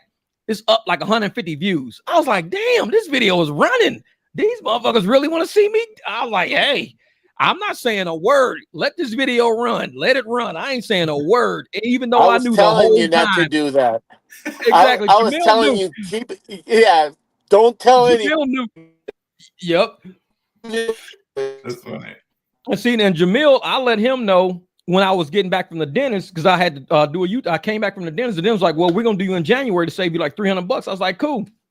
So I told him, I said, dude, guess what? They already reactivated. He says, don't tell nobody. He said, dude, that video's doing good. Don't tell nobody. I said, exactly. Just let it run. Let it run. And we wanted to know who the true people are. Who they are. And that's why I didn't delete a single comment off that whole channel. Let everybody know who the phonies are, who the people that come around, and they will see names on that video that they never seen on my channel, rarely see on my channel. That's how you know who the buzzards are. All the buzzards come around when they think they seeing a dead body. The vultures are around thinking they seeing a dead body. I think we lost them. Hey, Jamil, how you doing, man? I'm doing great, man. I'm sorry that I got cut off too. I lost you guys there No, for a it's bit. okay. I don't know It's what okay. You're happened. working hard, man. We lost you there for a Man. second, Jeff. But Yeah, we're I don't talking know what about happened. you, Jeff. That's fucked up. What were you saying? That's fucked up, man. No, but yeah, them buzzards, man. Them buzzards be trying me, man. Them buzzards be trying me. That's why I'm like, you know what? Y'all can try me all you want to. I'm always gonna stand. The real ones was on the video. The real ones stayed there and they fought against it. The buzzards, they was like, man, is this thing still locked up? No, here it is. No, It's back. All right, we cool, can hear cool. you. We can hear you. Yeah. I am gonna have to jump here in a minute. I got dinner with the family, so I got Okay, another tell everybody we said what's good. Yeah. Tell them we said Team PAX is on the way. We building. So don't forget, y'all go to One thing PAXapp.io. I want to ask Daniel, I don't know, because I went there for a second. Did you discuss how we're going to have an equal balance of drivers versus the kind of business we want to try to get into? Yes. So, and we've already started conversations with the kind of clientele that we're going after. Okay. So our whole idea, although we will provide, like, our idea is to have a pool of drivers that's available for ping riding or driving, but that's not our model. We want everybody that gets in your car for whatever app, if they're a good client, transition them to a forever client. So that's what we're going to train to do. But that's also where we're going when we start. For this first 100 drivers that comes to dinner and we set them up, we're going to also train them on going, look, we're not going to explode this and go everywhere right away. We want to make sure that, like, we're going after the executive playbooks. Okay. So we're going after all of our networks on friends and family first. So, but these are all, like, everybody we're telling about PAX and open the door to begin with are all people that are they're interested in what we're doing because they are the kind of clientele you want to keep. They're the kind of people that they will tell their friends, go, hey, I got a guy. If you need something, call him. Now, I can't tell you all of the people that we're working with, but I had a conversation this last week with a network that was like, look, we solely use, and I'm not going to trash another app right now, but they're like, look, we have horror stories. And, like, so every time that we organize one of these things, and they're in multiple states, they have a very large network, and they're in multiple states, where they're like, look, every time we have all of our executives land in a different city to do these conferences that we do, we always pay for their ride. I almost said the name there, but yeah, they have terrible service, and so they all share their crazy stories and going, yeah, I got picked up in this crazy who knows what car with everything falling off and all this stuff. And they're like, if we could like, these are the executives that fly in town that you want to take care of, but you don't necessarily want to give them have to have them worry about a rental car. So they're like, we use these other services, but it would be so much nicer if we and a lot of them are older folks and women. And so they're like, when they land, and who knows who we're scheduling for them, it would be so much nicer, especially if we only start in Phoenix. They're like, look, we'll book with you exclusively in Phoenix, because I want to know that when my people are landing, I want to make an impression on them. When they land, I want them to get in a car that's clean, person that's going to respect them, and know that the partnerships that we're cultivating are. So that's where we're starting. We're already starting those conversations. But like we've talked about a little bit already on this show, is we want to do it right. We don't want to put the cart before the horse. So everything we're doing is strategic. We're not like licensing, insurance, all of those things. We have to get them in order so that when we launch, everything is exactly like it should be. The app is working the way that it should be. So our first quarter one is going to be just friends and family, but the networks we have here in Phoenix are very extensive. So what we want to do, part of like this like meet and greet, is because we really want to invest in the drivers in a way that goes, look, if we're going to open up our personal playbooks here to people that we know and trust, that we don't want to open them up to a ride that people are like, thanks for the recommendation, man. That guy almost killed me. We don't want that. Yeah, exactly. we want the impressive people that understand, like, look, I'm going to go after this thing. I understand the level that I'm going to earn here, but also these people who are constant, like, they're people who fly all the time. They're people who are constantly looking for ride service in a way that we want to provide them with that. So even as we get going, it's not going to be like an overwhelming amount of you only drive for PAX anymore. Our strategy is do what you're doing, drive like you're driving, but know that a brighter day is coming. Use PAX every time you want to convert somebody to a regular ride, because the incentives are so much better. The work is so much better. The people that on your team are so much better, that what you're providing and what you're getting, like how nice would it be, sorry to stop in the mid thought, but how nice would it be that every person that gets in your car, you're like, hey, 10% of your ride can go, like, for Jeff's big thing is he wants to help sheltered animals, like, especially dogs, right? Yeah. Can you imagine if every person that got in your ride, Jeff, you were like, hey, donate 10% of your ride to that shelter?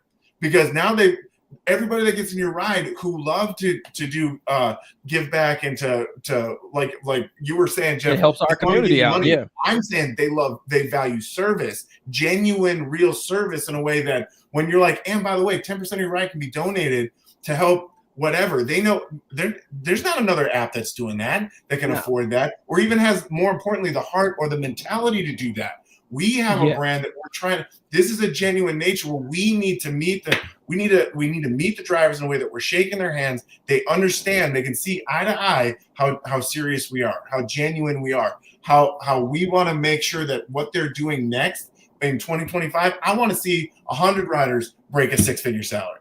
That's what I want. I want to bring peace to their life financially. I want to bring peace to their home. I want to lift that burden on going, hey, I know that I'm an entrepreneur. I know how to educate myself so that I can pursue that peace in my life.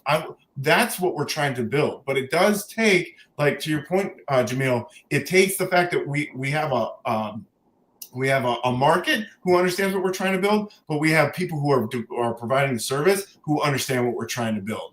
And that takes time. So our quarter one is going to be walking through the motions, making sure that we set up our teams. And really by the end of quarter one, my dream is to have our 10 dream teams who we know cover the whole valley, but then we also have a pool of drivers who are trying to get to that elite status, who may not have that executive ride yet, may not have that executive opportunity yet, but they have the mindset and the will to get there. If we can give them the opportunity on going, look, if you're working hard and you're leveling up, you're going to make it on one of our teams where we're passing off rides to you, where you can earn those incentives, you can earn those bonus checks, you can earn, but that takes work.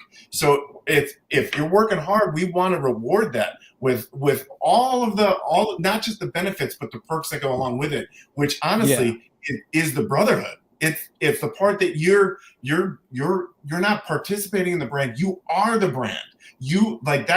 That's where our whole mentality is, where everybody else is it's like a gold mine that everyone's ignoring.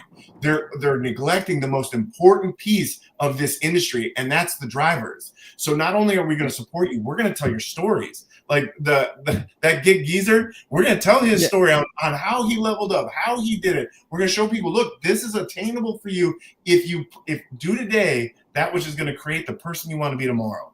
Make those decisions today so that you can get that level up tomorrow. And it takes hard work, but if you work hard, we want to be a part of the people that is supporting you, encouraging you, and rewarding you. That's our angle. That's what we want. The thing that really attracted me to PAX is common sense.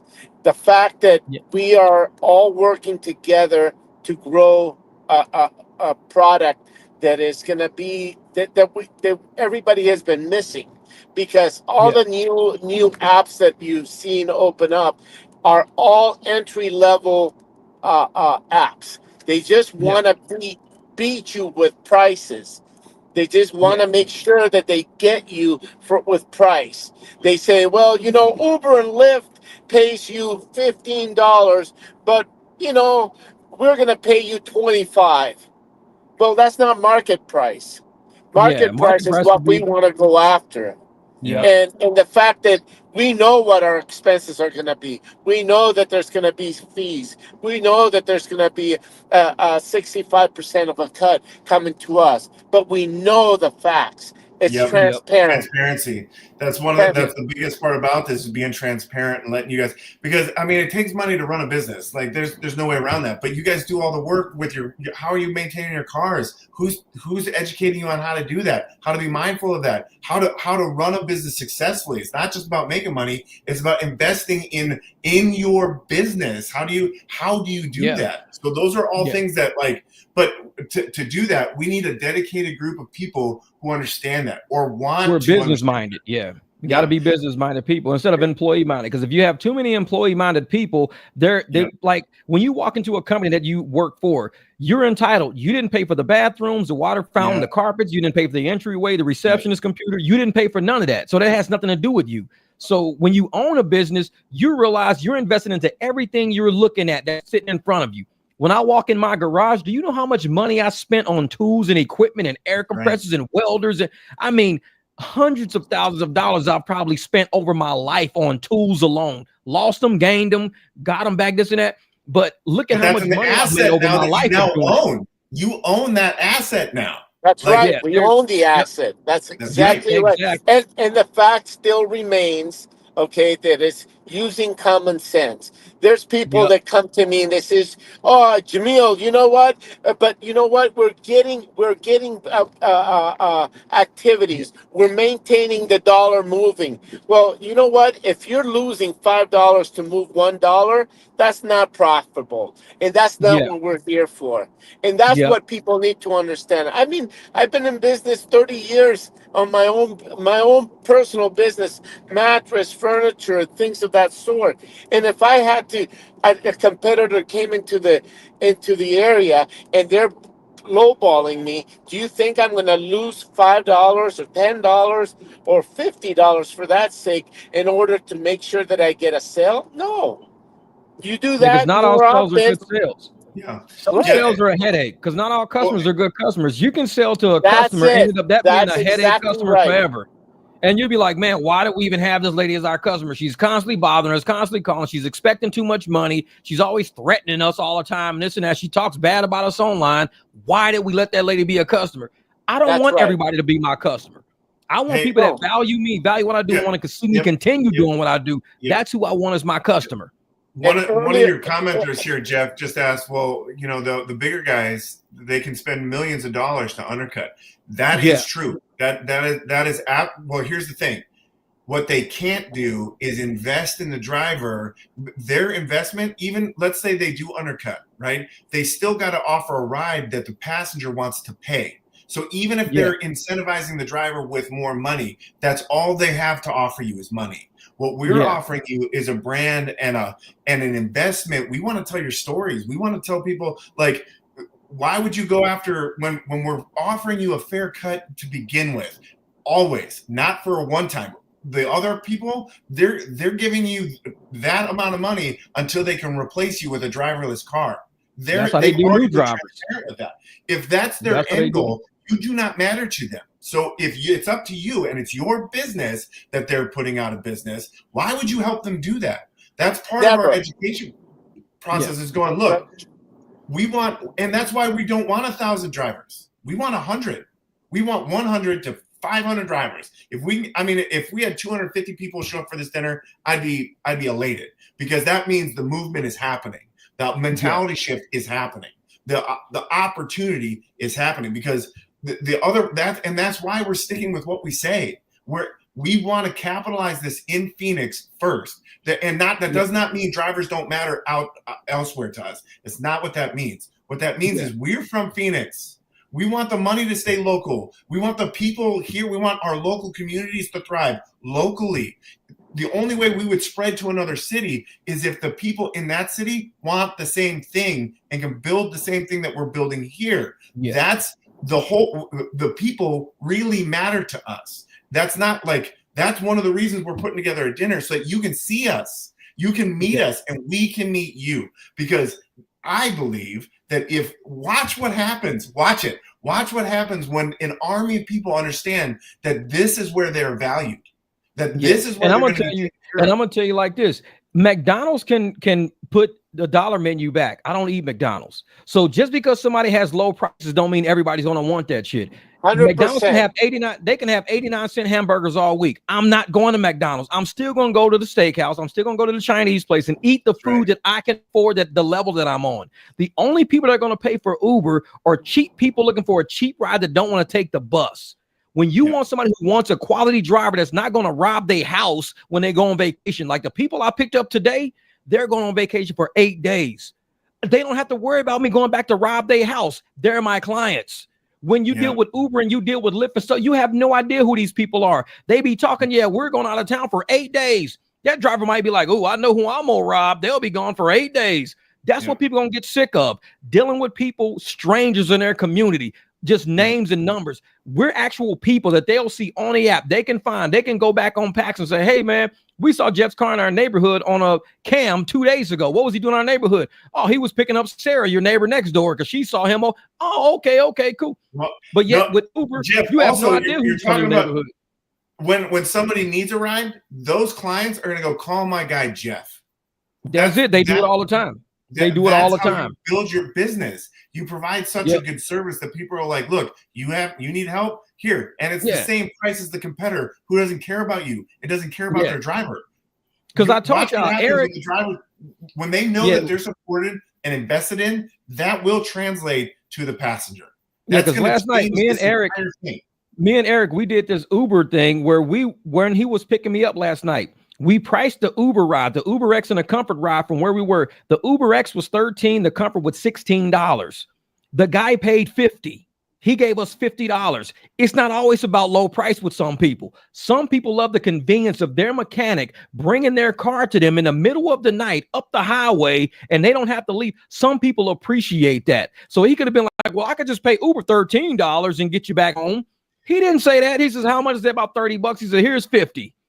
We don't want those lower end customers. No, we don't want McDonald's. We want the driver provider customers. Think about it from the other angle, those people that are in that meat and potato area. We don't want entry level. Yeah, you know, there's an app in town that is looking at what PAX is trying to do, by the way, okay? Just so that you know, they're questioning a lot of things. They're asking me questions. And just so that you know, I made it very clear that we're not going after entry-level people. We want an upper echelon, influential people that's going to be there for us, not only today, tomorrow, but generations to come. Who knows? The whole family will want us to be picking them up. They want to level up and say, I'm tired of taking the bus. I'm tired of taking Uber rides with random people all the time. I would like a driver. I want my own driver. One thing that Daniel did say that I really, really, really like is the fact that this is a business that you're creating, and that if you ever get tired of it, you sell it. You can sell it. You can sell your book. That you stated, Daniel. I love that. It's your business. That's genius. There's not an app out there that thinks of a driver like PAX does. Right. Yep. Well, and think about it. Go to the clientele. When you're talking about market, the people who do care about the cheap ride and I guarantee you, it's the meth head at Circle K at 10:30 that when you're going to pick them up, you don't know what's getting in your car. You don't want those people. You don't want those rides. Because the people that are looking for budget transportation are the people that say, well, I'm looking for something that I don't have to spend more than $100 a week. I don't look at life like more than $100 a week. I look at utility. I look at, do I need this truck? Yeah, then I'm buying it. I bought this truck when I had another car. I had a Beamer I was paying for. I'm paying almost $1,200 a month in car notes right now. But I don't care because I can make that in 3-4 days. I can make my car notes in 3 or 4 days of driving that black truck. So the other 27 days is me kicking it. 27 days a month, I don't have to drive. I can make 4. Cars are paid for. Done for the whole month. And it's easy. Some people out there paying $2,000 a month for one car. 2 G's for one. money's not the only thing. Peace of mind is a that peace, man. That's a magical thing. Peace of mind. Peace. And that customer, every single customer that 100%. I have, I will tell you this, and I can have you interview them. You can interview them. They'll say, you know what? The reason why I picked Jim, they call me Jim, by the way, is because he is reliable, and I know that he's coming to pick me up, and I know that I can count on him. As a matter of fact, I can have my wife, my child, or anybody in my family be picked up by Jim because I can trust them. Real example. I was talking to my father-in-law this last week, and he goes, "Yeah," because I was telling him all the perks and things that we're building, things I'm excited about with PAX. And he's like, "Yeah, but can they cancel?" Because this literally happened to him. I think 2 weeks ago. He scheduled to have somebody pick him up, and 10 minutes before he has to be on the road to. I mean, people got flights to make, so he gets canceled. Hey, this guy's not coming to pick you up. He's like, "Well, now what? Like, now what am I supposed to do?" Like, he's like, is that an option on PAX? Like, how do you stop that from happening? I was like, one, we're hiring guys that aren't going to do that. But two, even if they have to, like, they get a flat on the way, we're working it in so that their teammate is going to pick you up. Like, me and you, we've done that before. Yeah, I got stuck in traffic. When I got stuck in traffic that one time and I couldn't get to the airport in enough time, and you said, "Well, I'm already at the airport." I said, "Well, can you do me a favor and take the ride?" You said, "I got it. Don't worry about it." He was already at the airport, so it was easy. He just texted the client like, "Hey, Derek, I'm coming to get you instead. Jeff's not going to show up." What? Yeah, that's like perfect. Hey, fellas, I love this conversation. I don't want to jump. But I gotta jump. I know you gotta get, brother. Hey, and don't forget, I'll talk to you about some stuff I wrote down later because these things I think drivers are going to really appreciate it. So, all right, man. I'll hit you up. It's tomorrow's Saturday. If you got time, I can connect with you tomorrow over some of that stuff. Just because I think next week's gonna be crazy, and we're gonna get into the Christmas season here. But which Merry Christmas, everybody. But sign up. If this is something that you're excited about, or you're like you just want to know more, you want to come find out if we're genuine, come see us. Come find out. Apply at paxapp.io and apply. And then put where you heard this. If you heard it on YouTube, right? Jeff Watts heard it on YouTube, or we need to know what's working for marketing out there. We need to know what's working so we know where to focus our energy at. And if something doesn't work, if we say, "Man, we're putting stuff over here and it's not working," like, well, that doesn't work. and if you signed up, send this video to another driver. Let them know what we're going to do here in Phoenix, because we need your help to build this resistance, to build this 300, to build this, to really get this off. We got to get the guys. So talk to your friends, talk to your drivers, come meet us, so that we can show you our heart for you, our heart for your future. Anybody can be deactivated. Anybody can be deactivated at any point in time. So make sure you got another tool in your toolbox. Because when you get deactivated as you sleeping. That's right. That's right. All right, Daniel. Hey, man, I appreciate you swinging through, man. We're going to keep the live stream going for another hour or so. But, all right, I'm going to clip it up and I'm going to make a video just for you with this part, man. It. All right, brother. All right. We'll see you later then. All right, brother. We'll see you. My man, Jamil, up the hill. Brother? Man, just living a dream, brother. Living a dream. You know, the vultures and the buzzards are circling the barbecue today. They was like, "We got some dead meat on the grill." Oh man, you know what? The fact is, you can tell who our backers are and who the haters are. And that's why I left I didn't delete a single comment today, not one. I said, I'm gonna let everybody on YouTube know who the haters really are. Look at like I said, I didn't have to put the video out. I could have just been deactivated, not said a word about it. But when I got deactivated, I said, let me make a video about me being deactivated. So I made the video. Now, I had no idea I was already reactivated when I made the video because I never went back to Lyft. I said, I'll talk to y'all later, whatever. Just handle it. She said, well, I'll get back to you. Let us look it over. Okay, cool. So I made a video. Edited, did everything. I was editing, making breakfast, editing. I went ahead, posted it. I said, just drop it at 10 o'clock so I can, go to my dentist. I'll be at my dentist appointment, drop it at 10. YouTube's going to drop it at 10. I'm cruising. I go to the dentist. I'm almost at the dentist. Dentist's like, hey, Jeff, actually, we're going to move you to January. We're going to save you like almost $400. We're going to move you to January the 6th. I was like, that's cool. Move me to January the 6th. I'm looking at my phone. I see my messages lifted up. Now, my messages have no notification. Like, I don't have no notification for my message. So I just opened it, and it's a lift message. It was sent at 7:44, like over 2 hours before I even looked at it, showing that I was already reactivated.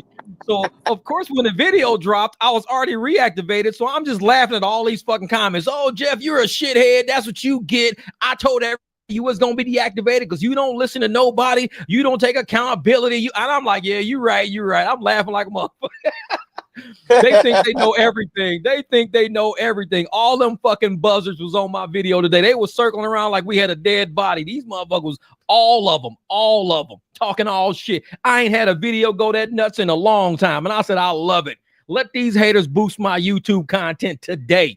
I'm activated. I'm just watching these motherfuckers act like they know what they talking about. All of them. I told you, you can't do that, but you don't listen to me, Jeff. You think you know everything, Jeff. I'm like, yeah, you right. Jeff, I'm telling you, it was a writer, and you just don't want to admit it. I'm like, yeah, okay, you right. Because the writer has all the information. One thing I can tell you. One thing I will tell you, there are so many people that are smarter than us, right? They're a lot smarter than us. Exactly. And they're always going to have their 2 cents worth. Oh, yeah. Whether it's worth only a penny, but they're going to give you a 2 cents worth. And I'll tell you one thing. Yeah. You know what? We just need to continue on going with our progress that we're doing. That's it. Keep it moving. Because like I said, I dropped the video. I called them at 7:15 this morning when I woke up. I was already reactivated by 7:44, 29 minutes later, and I didn't even know it. I didn't even know I was reactivated because I was making the video and making breakfast and editing. So I had no idea I was reactivated until 9:30 in the morning. But the video dropped at 10, and I wasn't going to undo that shit. I said, you know what? Let's give the haters our early Christmas gifts. Let these motherfuckers smile today. Let's let the haters smile today. Hey, y'all, I got deactivated. I told you, hell yeah. I told you was going to be activated. You never listen to nobody. You ain't accountable for nothing. You suck. I told people not to listen to you, you idiot. I'm like, yeah, you right. I gave the haters a good Christmas gift. I let them all smile. In the meantime, I got a 2,300 view fucking video in 7 hours. Thank you, haters. Because the supporters, when we doing well, the haters don't come around. When we making money, the haters don't come around. These motherfuckers thought they found a dead body. All these buzzers was like this. Oh, yeah, let's go hit mic drop today. And they was telling people, emailing and texting each other, hey, y'all, Jeff deactivated. The whole time I'm reactivated, laughing like a motherfucker at all their comments. They have no idea. The video, by the time the video dropped, I had already been reactivated 3 hours before that. The video dropped afterwards. I just let the shit run because I'm like, fuck it, I could use the money. Hey, boost my channel for me. And it did. Oh, yeah, it boosted the shit up, man. My shit spiked so high. 2,200, 2,300 views in a 7-hour span on a channel that only got 12,000 subs.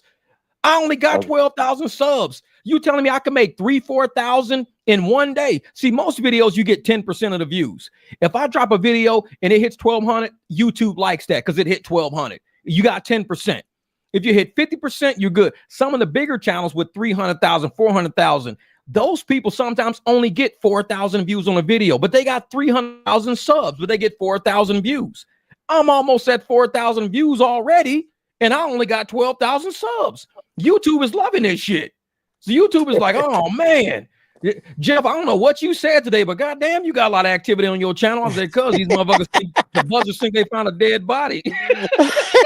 They did find a dead body. They said they wanted a dead body. All these buzzers was like this. They saw, oh, mic drops down. Everybody, come on, mic drops down. Let's go. I said, yeah, motherfucker, I'm down. Come on around. Come on. I said, a mousetrap for all these motherfucking rats. I put some cheese on a trap for you rats, and you took it. The whole time I knew I was reactivated, but I couldn't say shit. I'm not undoing that video. It took me time to edit that. I edited that video. I was passionate when I made that video. I didn't know I was reactivated when I made that video, but I knew it by the time it dropped. So I'm like, fuck it. I work for this video. I put editing time in this video. I put some heart and soul in this video. Motherfucker, you gonna watch this video. and they loved it. The haters was loving. They was like, Merry Christmas to all of us, Jeff, you bitch. I was like, yeah. It was like, hey, you want to see a dead body? Hell yeah. And them haters was like, man, this Christmas came early. Mic drop got deactivated, y'all. Hell yeah. Told you, hey, go look at his channel, man. He's done. Go look at his channel. Ooh, a rider reported him. Told him stop doing that shit to them riders. Told him, oh, fuck, I ain't even do no rides. How a rider report me and I don't even do rides? That shit's crazy. What I did a ride in the summertime. You think somebody waited all the way from summertime to tell me right now? Hey, Jeff offered me to do a cash ride. No, I told y'all it was an idiot hater who said, oh, I can get you kicked off a Lyft. I said, do it. I'm going to call Lyft. I said, well, fucking call him. Knock yourself out. And I block banned his motherfucking ass. And he called Lyft and talked shit about me to Lyft. And Lyft apologized to me this morning for deactivating me for almost 6 hours. I was deactivated for 6 hours. I was sleeping. They deactivated me at 1:26 this morning is when they deactivated me. Let me look to make sure, because I want to make sure I get this shit right, because you know how them haters be. Oh, he said. Let me see. They deactivated my ass. It was like 1:26 in the morning when they kicked me off. What was it? 1:25 a.m. Lyft alert. Jeff, your driver account is on hold. The Lyft safety team may call you soon. Please answer so we can resolve this quickly. More details in the Lyft app. 7:44, about 6 hours later. Lyft alert. We're happy to report your account is no longer on hold. I was asleep. I was like, motherfucker, there's no way I could do that. I was knocked out. How could I ask somebody for cash on a cash ride when I haven't driven Lord knows how long and I'm asleep right now? Sorry for the inconvenience. But of course, all the haters in the comments knew exactly why. That's what you call a bunch of liars. They're a bunch of liars. That shows like, the jealousy. Yep. And they was all sitting there talking all that shit. Cause you be talking too much. You be online saying you gonna do this and that finally caught up. Somebody reported you. Some rider reported you. Ain't no YouTuber gonna report you. That was a rider did that. Cause the rider, they have to have the car, the trip, and all of this to report you. And I'm like, exactly. There is no car. There is no trip. They ain't shit to report because I didn't drive on Lyft. The damn hater on the internet called Lyft. And I called Lyft and Lyft said, sorry for the inconvenience. I called him at 7:15, 7:44. My shit was live already. and guess what? Guess what? You still didn't lose a beat. Didn't miss a beat. Because at 7:44 in the morning when I was reactivated, I had an appointment already set for like 2 p.m. to go to the airport to pick up my people. But 7:44, I was reactivated. I didn't find out till 9:30 that I was reactivated. 2 hours later, my app was live and I didn't even know it. That's how quick they did the shit. The app was live. They messaged me. I just didn't know it. The video was going to drop. So at 9:30, when I'm talking to the dentist, when I hit my thing, because my music is playing. So I hit my thing and I see there's a message. Hit the message and it's from Lyft 2 hours ago saying, hey, man, your account's good. I'm like, I know it was good. I told y'all to fix it. I said, it's good. I said, the haters are fucking with y'all. So I don't even drive Lyft. So I said, go look at my account. She said, oh, let me call my supervisor. Can we put you on hold? Well, can we just give you a call back? Can we talk to you later? I said, yeah, talk to me later if you want to. Click. Let me go make me some breakfast. Made me some breakfast. Within 15 minutes of me hanging up the phone, no, 20, because it was 7:15, 7:44, while I'm in there making breakfast, editing the video that I just went off on, they had already reactivated me and I didn't even fucking know it. And all these motherfucking haters, all these haters, that's what you get. Told you it was going to catch up to you. You need to be accountable. You not invincible. You this and that. Apparently I am, motherfucker. I am invincible, apparently. And you haters, keep trying me if you want to. Keep trying me. Because I told y'all already, when I was reading each and every one of y'all comment this morning, I already knew I was reactivated. I didn't say a word. I'll let you motherfuckers talk. I'll let y'all talk. Because y'all had to have a good day. All you haters deserve to have a Merry fucking Christmas, and I gave it to you this morning.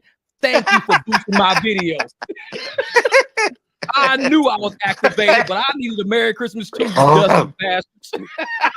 I love it. So I gave y'all joy, and you motherfuckers gave me joy on the back end too. Because I'm watching them videos roll, them clicks is going up, the comments is going nuts, the likes is going nuts, and the comments is going nuts, and all you buzzers is landing. And I'm like, ain't no dead body around here. And you know the amazing part, that 300 were very supportive. They were Yeah. all feeling bad. We were I made all some ready to sausage cry for you, man. I know it. I know it. But you know how we roll. That's why I kept telling people in the comments, you know how we roll. I'm old school corporate. All I did was just make a phone call this morning. And if you know that I'm old school corporate, I'm an accountant. I'm an auditor. I work with audit firms. You don't think I know how to talk to somebody on the phone about how to audit a transaction? When I called that lady, I said, if you really think this shit true, do me a favor. Look at my account.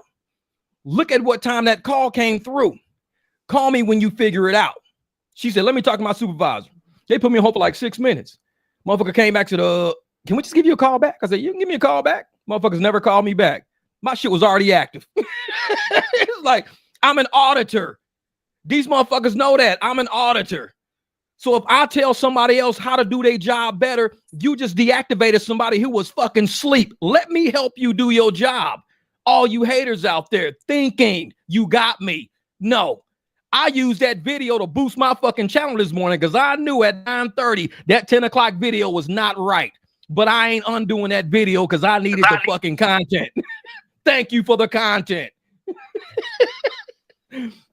All these motherfuckers sat up there and they was like, oh man, that's what your ass get. Glad you got deactivated. You about time something happened to you. You've been running your mouth like you're invincible. About time they got your ass. I'm like, yeah, about time they got me. Smile. Merry Christmas, hater. Smile. It's like shit. I'm in there making sausage and eggs, getting my biscuits. I got some Grand's biscuits made them. I'm giving the dog scraps left and right. Video about to go through the fucking roof. I ain't even know it. I said, I'm gonna let it run. Let these haters have their fun. Let that shit run. That's Motherfuckers right. gonna be mad at me now. Guess what? Now they're gonna be, well, I'm deactivating. I'm gonna unsubscribe your channel because you clickbait me. I didn't clickbait you. I didn't clickbait you. No. There's no clickbaiting. Man, I got deactivated at 1:25 in the morning while I was sleeping. I made that video as soon as I got off the telephone. I called them at 7:15. I was off the phone.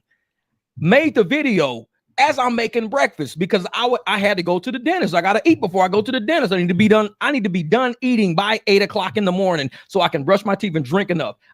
So I'm making breakfast as I'm editing that video. No idea the whole time I'm making that video, my shit's active. Did not know that until 9:30 when I hung up from the dentist. So this shit surprised me like it surprised them. So Merry Christmas, surprise, motherfucker. I put a bow on that shit for you. I said, here's a good video for you haters. Here's a good video for y'all. Enjoy.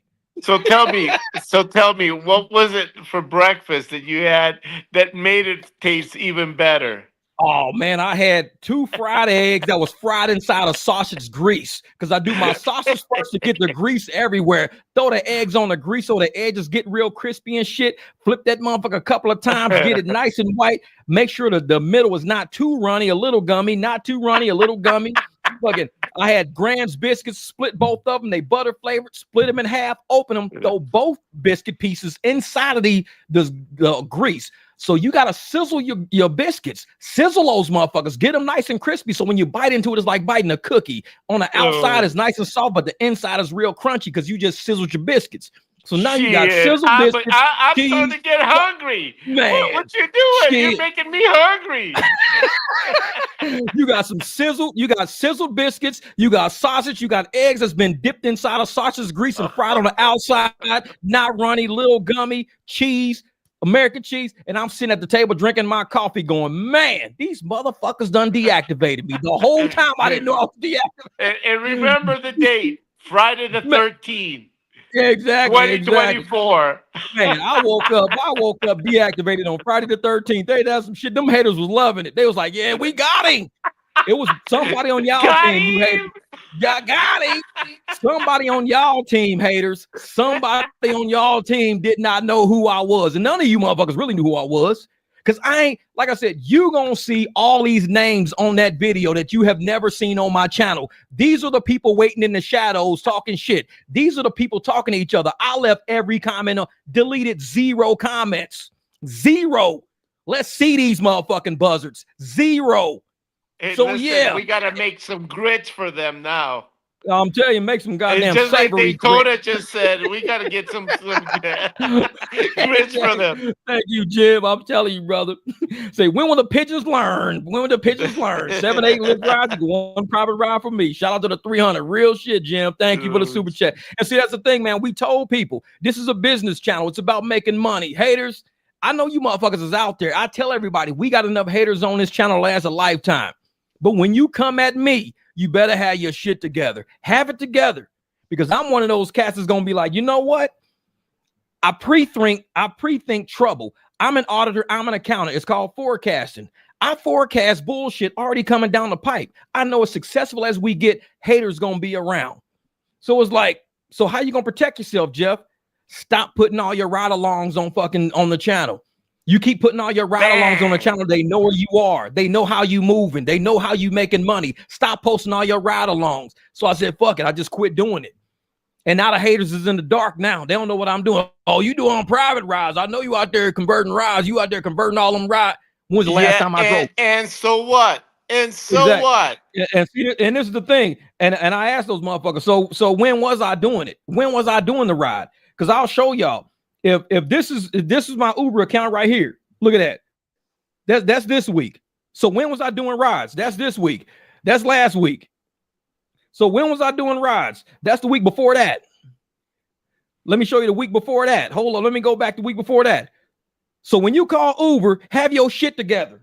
When you call Lyft, have your shit. Know what day I was driving. Know where I was. Know who I picked up and when I picked them up. Don't do no 1:30 in the morning shit while I'm asleep. Wake up, now I got to have a bad Friday the 13th. And I'm thinking, you know what?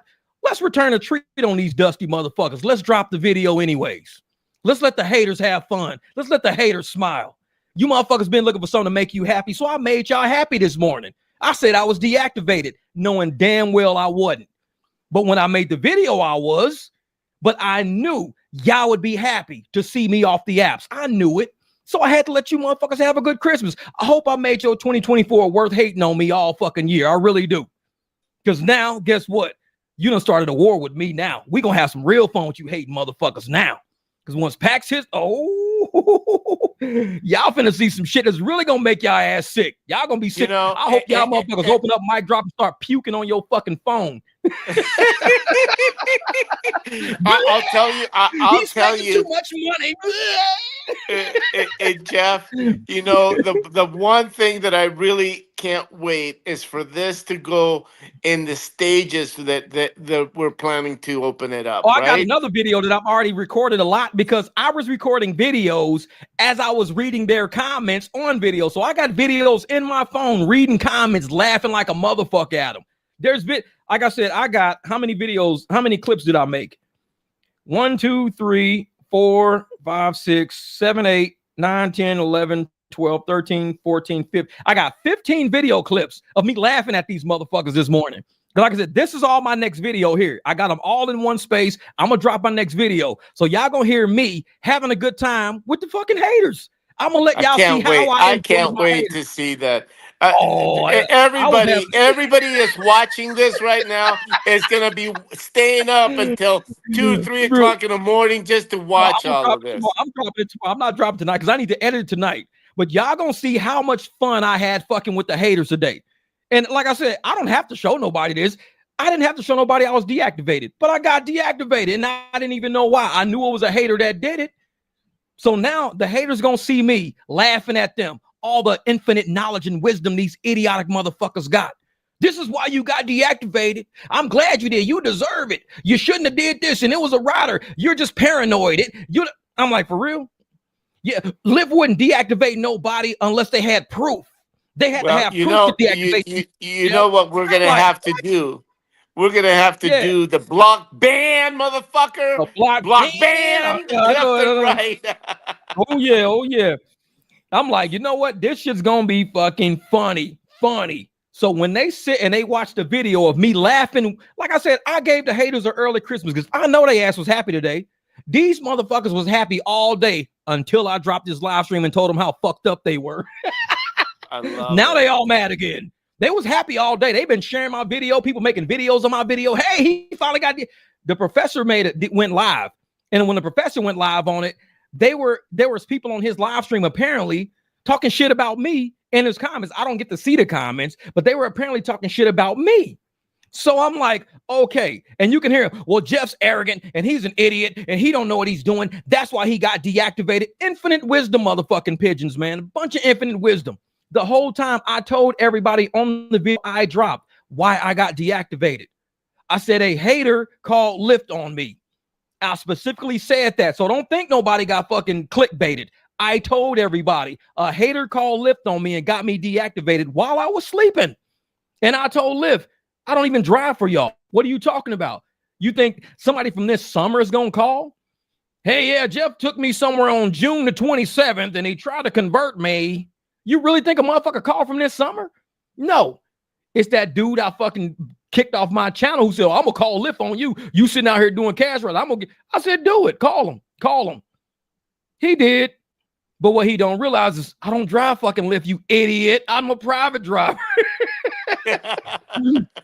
Exactly. It's called jealousy. Dumb. Yeah, it's like how dumb you got to be to say Lyft got to have proof to deactivate you. Lyft deactivate people for no fucking reason. They even saying they TOS, they deactivate you for no reason. A customer can say, you know what? He just called me gay and I'm not gay. They're going to deactivate you because they don't need a reason. So all it takes is somebody to call. My license plate number is all over my channel. My license plate number, my truck, the city I live in, it's all over my channel. But what you don't know is exactly what I told the lady today. I said, I'm an auditor and I'm going to help you audit that bullshit somebody told you this morning. What time did that call come through about that? Go check my account. Call me when you figured it out. Motherfucker didn't even call me back. I was already active. I'm going to help you figure out these liars. I don't need to sit and stress over who called on me. Nobody called on me. A hater called. Ain't no rider. A rider did it, Jeff. You just paranoid. I'm like, a rider called and a rider has proof because they got proof of when you picked them up in your car and your license plate number. A rider has proof. And I'm like, I don't need, and people, yeah, you need to go small claims. You need to call an attorney. I ain't got to do shit. So I'm sitting there like, all I did was tell these motherfuckers, go check my account. I got to go make breakfast. I'll check with you later. Look at that. Jeff, they said you were dangerous and need to be off the apps on Professor's live stream. Exactly. All them fucking haters, all them buzzards over there. But guess what? I guarantee more people on the Professor's channel that are drivers have wrecked their shit than I have. Ask me how many wrecks have I had. All these dangerous motherfuckers is over there. Ask them how many times have I wrecked my shit. And then ask them how many times have all you fucking buzzards wrecked. So who's the true danger? Somebody who knows how to fucking drive and knows my worth and makes money the right way and takes care of clients? Or you motherfuckers wrecking in the curbs and hitting cars and shit? Who's the real danger out there? Y'all trying the wrong person. Trust me, I'm not who you want to fuck with. Y'all trying the wrong one. It was like, yeah, they don't get it, Jim. They don't get it. And like I said, I had to give them motherfuckers a Merry Christmas today. I'm glad Professor recorded that because I need everybody to go listen to his video and laugh at those dusty motherfuckers and say Jeff wasn't deactivated but fucking 30 minutes. He was deactivated from like 1:25 in the morning until he made a call at 7:15. By 7:44 a.m., he was already deactivated. The video dropped at 10 a.m. saying he was deactivated. And all you crusty motherfuckers thought y'all was really at a barbecue. Y'all really thought y'all was going to cook. Jeff, wait a minute. I want some ribs, brother. I know it. I was already online 3 hours before that, laughing at you dusty motherfuckers on my phone like, man, look at these idiots. All of them, listen to them. All these infinitely wisdom motherfuckers, listen to them. All of them sounds like idiots. All of them. Jeff, the reason why you ain't getting back on the apps. One dude even said, oh, I even screenshot this shit. It was that fucking good. This was good. Let me see. Where was this shit at? This was good. I actually, because I'm gonna make a really good video of this shit. This motherfucker said, I rock with Big Jeff, but that deactivation gonna stand. Sorry, Jeff. That's what he said. I rock with Big Jeff, but that deactivation gonna stand. Sorry, Jeff. And I put, that's funny. All I commented, I just said, that's funny. And I put some laughing faces because I had already knew I was back on the fucking app. So I had nothing. I had to laugh with these motherfuckers today. I had to enjoy my haters for the day. We can have fun. It's like shit. Y'all want to hate on me? I'll let them all hate on me. You know what? Yeah. The one thing is that people need to understand this is nothing that people are trying to do. We're all trying to make a living. And you trying to make a living, these idiots think that by deactivating you, you're not going to make a living. They don't know that you do transmission work. They don't know you work for Uber. I mean, they don't know that you do private rides. That video has been online for 9 hours. It's at 2,600 views. My next video under that is only at 1,200 views within 9 hours. So this video is more than double what I normally do. I only got 2 videos that did 1,200. That's it. Jim dropped off. He done dropped off. What a bug. So I only got 2 videos that did 1,200 and 1,200 within 9 hours. Only 2 that did it within 9 hours. This video has done 2,600 views in 9 hours.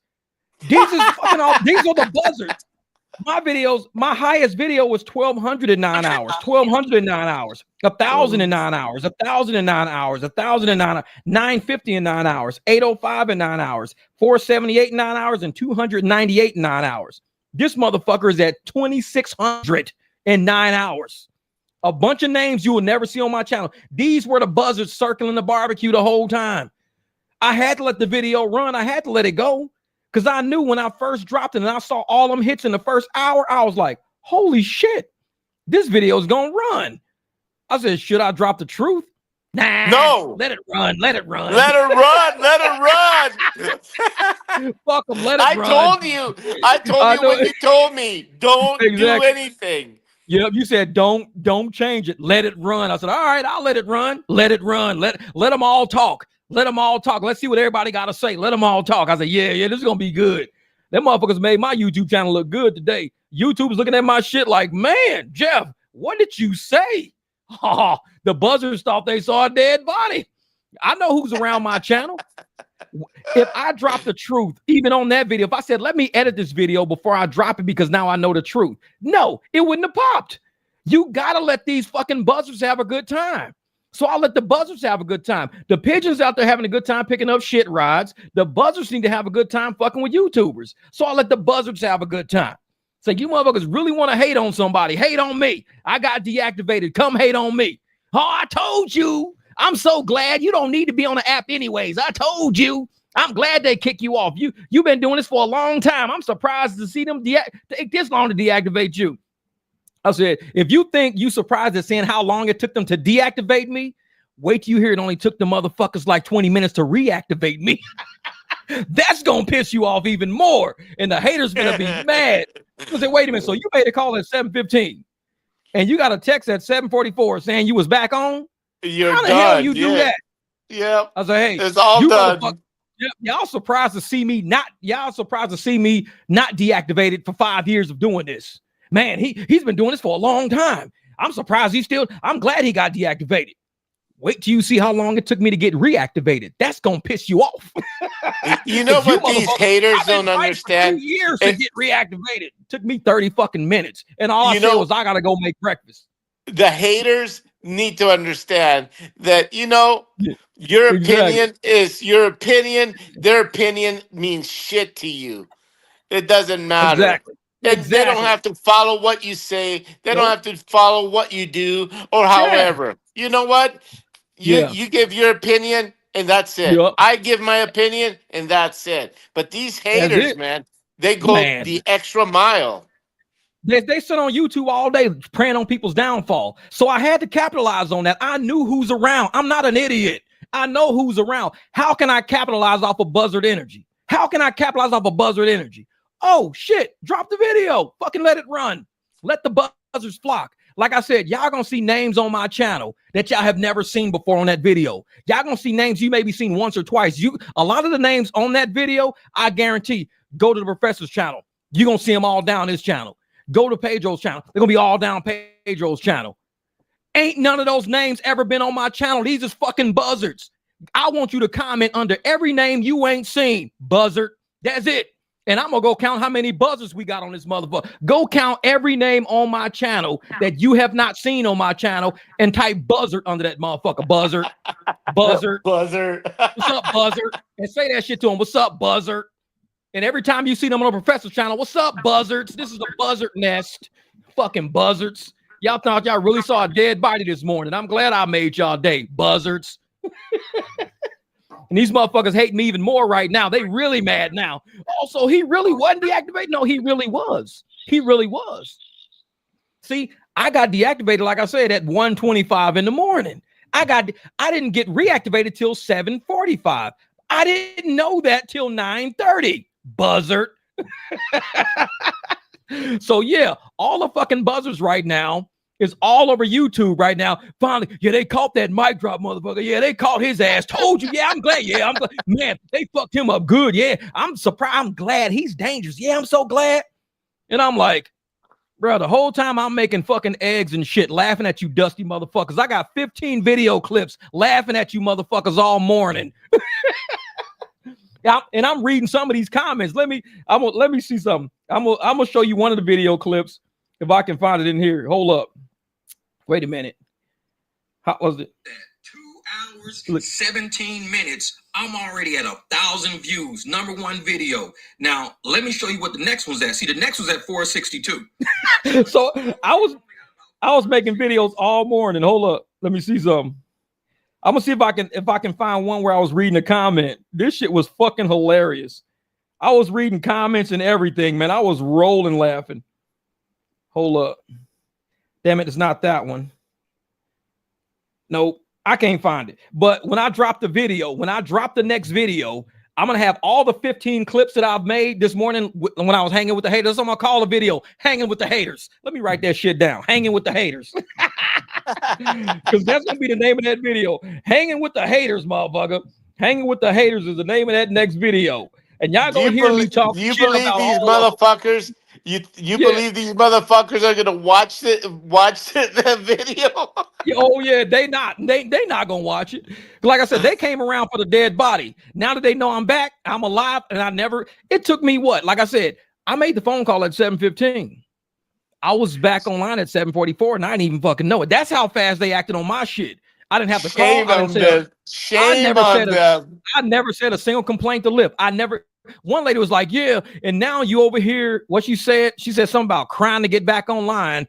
Her whole fucking comment was hilarious. I just laughed at it. She says, now you over here crying to get back online. I'm like, I never cried to get back. Why would I cry to get back online when it shocked the shit out of me when I'm driving to the dentist and found out they reactivated me 2 hours before that? I never cried to get back online. All I did was just call those motherfuckers. I said, hey, I think somebody's fucking with my account. I said, because you look at when that call came through, go look at my account and call me back. And she was like, let me talk to my supervisor. They put me on hold, like I said, for about 6-7 minutes. Came back and says, can we just give you a call back? I said, yeah, give me a call back. I said, I got to make breakfast anyways. They never called me. About fucking 20 minutes later, they was like, reactivate that account. He was right. It's like, I know I'm right. But first of all, they didn't want to get sued. They didn't want to get sued because Exactly. And I'm like, motherfucker, you can deactivate me for no reason at all. But to say that I got safety violations, that some passenger said that I was trying to get cash for a fucking ride? Who? Now just think about how stupid that is. Safety violation to save some motherfucker money. Exactly. But see, that's the thing though. Even if they said it was a safety violation for me to even discuss another app or another potential way for somebody to travel, that's a conversation, not a violation. This is America. I have freedom of speech. There's no such thing as a safety violation when you're just having a conversation. Oh, it's unsafe to talk to passengers. What the fuck you mean it's unsafe? I can tell people, hey, instead of flying Spirit Airlines, you can fly Southwest and you can actually save money with Southwest with your points. I can tell somebody that. I could tell somebody, hey, man, instead of using Uber paying $190, I got another app that could charge you like, $100. That's it. Oh, really? It's a conversation. It's not a violation. When you start saying violation or conversations or violations, you're saying people are dangerous for speaking to each other. You're posing a threat to freedom of speech. And when you pose a threat to my First Amendment right to free speech, we got a fucking problem. We could sit in court for this. We can take that shit to the Supreme Court, and you can't say people are not allowed to speak to each other. Once you accept ride, you can no longer talk to a person. You just have to do the ride. No speaking. I'd be like, wait a fucking minute. So I can't speak to somebody? I mean, and wait a minute. The other thing is, how about the fact that if you not only you can't speak about anything else and that you're being dangerous, right? But how about this? What about your tip? What if you tell them to put the tip on your Cash App or whatever the hell you want to use? You know what? See, they're telling you that that's illegal. Yeah, the apps are 100% okay with somebody tipping you from the backseat to the front seat a $10 bill. They're okay with that, but they say no. They don't deactivate you if somebody give you a $10 bill. They won't deactivate you for that. But if they give you a fare, if they label that $10 a fare, now that's illegal. Now that's dangerous. It's dangerous because you're giving a fare from the backseat to the front seat in a dollar bill. That's dangerous. But if you label that $10 a tip, it's no longer dangerous. How this shit don't even make sense. None if of it's it. $10 bill, if it's dangerous, it's dangerous. No, it's not dangerous because we labeling it a tip. So that means it's safe. It's a tip. They can give you a $20 cash tip. It's totally safe. But if it was a $20 fare and we label it a fare, it's no longer safe now. It's dangerous now. That's because they think we're in they think we're in India, that they can manipulate us. Yeah. I'm sitting there like, so you telling me a $10 bill and based on what you call it makes that $10 safe or not? It's kind of like calling an assault rifle or a defense rifle. If you use a rifle for defense, it's a defense rifle. If you use it for assault, it's not an assault rifle. It's the same damn rifle. So if it's the same $10 bill, what you gonna call it? It's dangerous if it's a fare, but it's not dangerous if it's a $10 bill as a tip. If it's a $10 bill as a tip, it's not dangerous at all. You can give it to them. It's a safe $10. Well, what about if it was a fare? Oh, that's a dangerous fare to pay. You give somebody $10 in a fare. Oh, that's dangerous. Keep it on the app is less dangerous. Man, get the fuck out of here. And these people and these idiots fall for it. Like I said, I'm gonna start calling these haters buzzards. These fucking buzzards, like pigeons take shit ride. Buzzards are these motherfuckers floating around YouTube waiting on us to fuck up. The buzzards will sit and fall for that dumb shit. The buzzards out there circling all the YouTube channels. And like I said, and I'm not knocking the professor, 100% cool with that motherfucker, 100%. But he got a lot of buzzards on his channel. A lot of buzzards on his channel. You can just look at him. Look in his comments. It's nothing but pure haters and buzzards all down his channel. Me, I kick their ass off my channel. And the reason why I kick them off, because I don't like buzzard energy. We over here building something. We over here getting drivers, coalitions, people making money, taking care of families. We don't do buzzard energy over here. But today, I let the buzzards have a popcorn picnic on my fucking channel. I sat and let them have it. Eat all the popcorn you want, you fucking buzzards. Eat it. I left every comment up there so everybody can see what a buzzard really looked like. Go to that video, find you a fucking buzzard today. Say, good morning, buzzard. Fucking say, hey, you buzzard. Like, yeah, fuck with all of them. They want to fuck with me, fuck with all them buzzards. Let them leave comments. You know what? We're gonna keep it cool and straight and positive here after all this. These buzzards choke on themselves. He said the buzzard beater instead of the buzzer beater at the basketball game. He said we the buzzard beaters. That's gonna be a fucking t-shirt. Buzzard beaters. Hey, let me jot that down real quick. Hey, hold up, buzzard beaters. That's my shit right there. That's it, young boy. That's pretty funny. See me walking around with a shirt that says buzzard beaters on this motherfuckers. I ate their ass up today. I was loving it. I had a field day with them, but they deserve that. These buzzards been online hating on this channel for a long time. I had to give them some popcorn. I had to give them something. Even though I knew 30 minutes before that video dropped that I was already reactivated, fuck them. I had to give them something. Let the buzzards eat. Now he says, I want that shirt. Hey, time to wake up. We gonna have a buzzard beaters fucking shirt giveaway. God damn it! And we're gonna say, hey, all channel supporters get a buzzard beaters t-shirt. God damn, we gonna everybody gonna wear that shit. Win, I can't get one, right? Because you're Jamil. You are out of every competition. You don't get shit. Shit, You get I'm shirt out of any every fucking way. competition. I know your ass is X'd out. Motherfucker, we could draw your name on the lottery. $930 million. Oh, that's Jamil. He's not, nah, he can't have the No, lottery. he can't have it. Like, bro, I won the lottery. Nah, you're Jamil. You can't have the lottery. We'll give you $1 billion. That's a big no. He said, brother shit. Jamil looked like DJ Khaled. DJ Khaled. That's funny shit. Yeah, man. I'm telling you, them buzzers today, like I said, I'm very glad that I dropped the video. And so I'm never gonna take it back. Never taking it back. Because I was truly deactivated when I posted that video and I scheduled that video to drop. When I scheduled it, it was early in the morning, and I hadn't even left for the dentist yet when I scheduled that video. So for people out there gonna say, yeah, man, we got clickbaited. No, y'all got hate baited. You motherfuckers got hate baited because I knew this video wasn't true by the time I dropped it. It was true when I created it, true when I edited it. Everything was true. The passion was true. The way I felt was true. What happened with Lyft was true. That was a 100% truth video. The only thing I didn't know is that Lyft had already activated me already. That's the only thing I didn't know. I didn't know that until I was on my way to the dentist. So sorry, you motherfuckers got hate baited. And I was loving it. Every minute of it. I was loving it. Just make mine in the Lord. I tell you, I love it, man. This was a good Friday the 13th. It was a good day. I woke up deactivated. Channel fucking went nuts today. Live stream was amazing. Glad Daniel got on with PAX and everything, man. It's been a good day. It's been a real good day. So I appreciate the haters for starting my day shitty. Because had y'all not started my day like that, it would have been a regular day. So the haters kind of made my day. I woke up. Haters made my day. Y'all started fucking with me at 1:30 in the morning. The haters made my day. I wasn't even driving. How the hell I get deactivated not even driving at 1:30 in the morning? Come on now. You haters. Because them haters know I drive at night. They know I drive. So they thinking, ooh, we could just call on them and yeah, let's do that shit. Yeah, that shit kind of backfired, didn't it? That's awesome. And I hope YouTube ran with this video. Like I said, this video might fuck around and hit 5,000 views, man.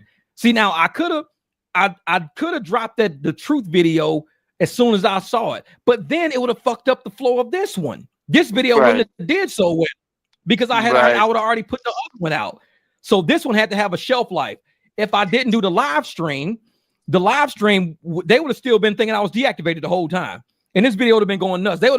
Somebody would have made a video of the video talking about how I got deactivated and how it's about time and everybody better watch out because look at what happened to Mike Drop. He got deactivated doing that shit. Y'all need to quit doing that shit.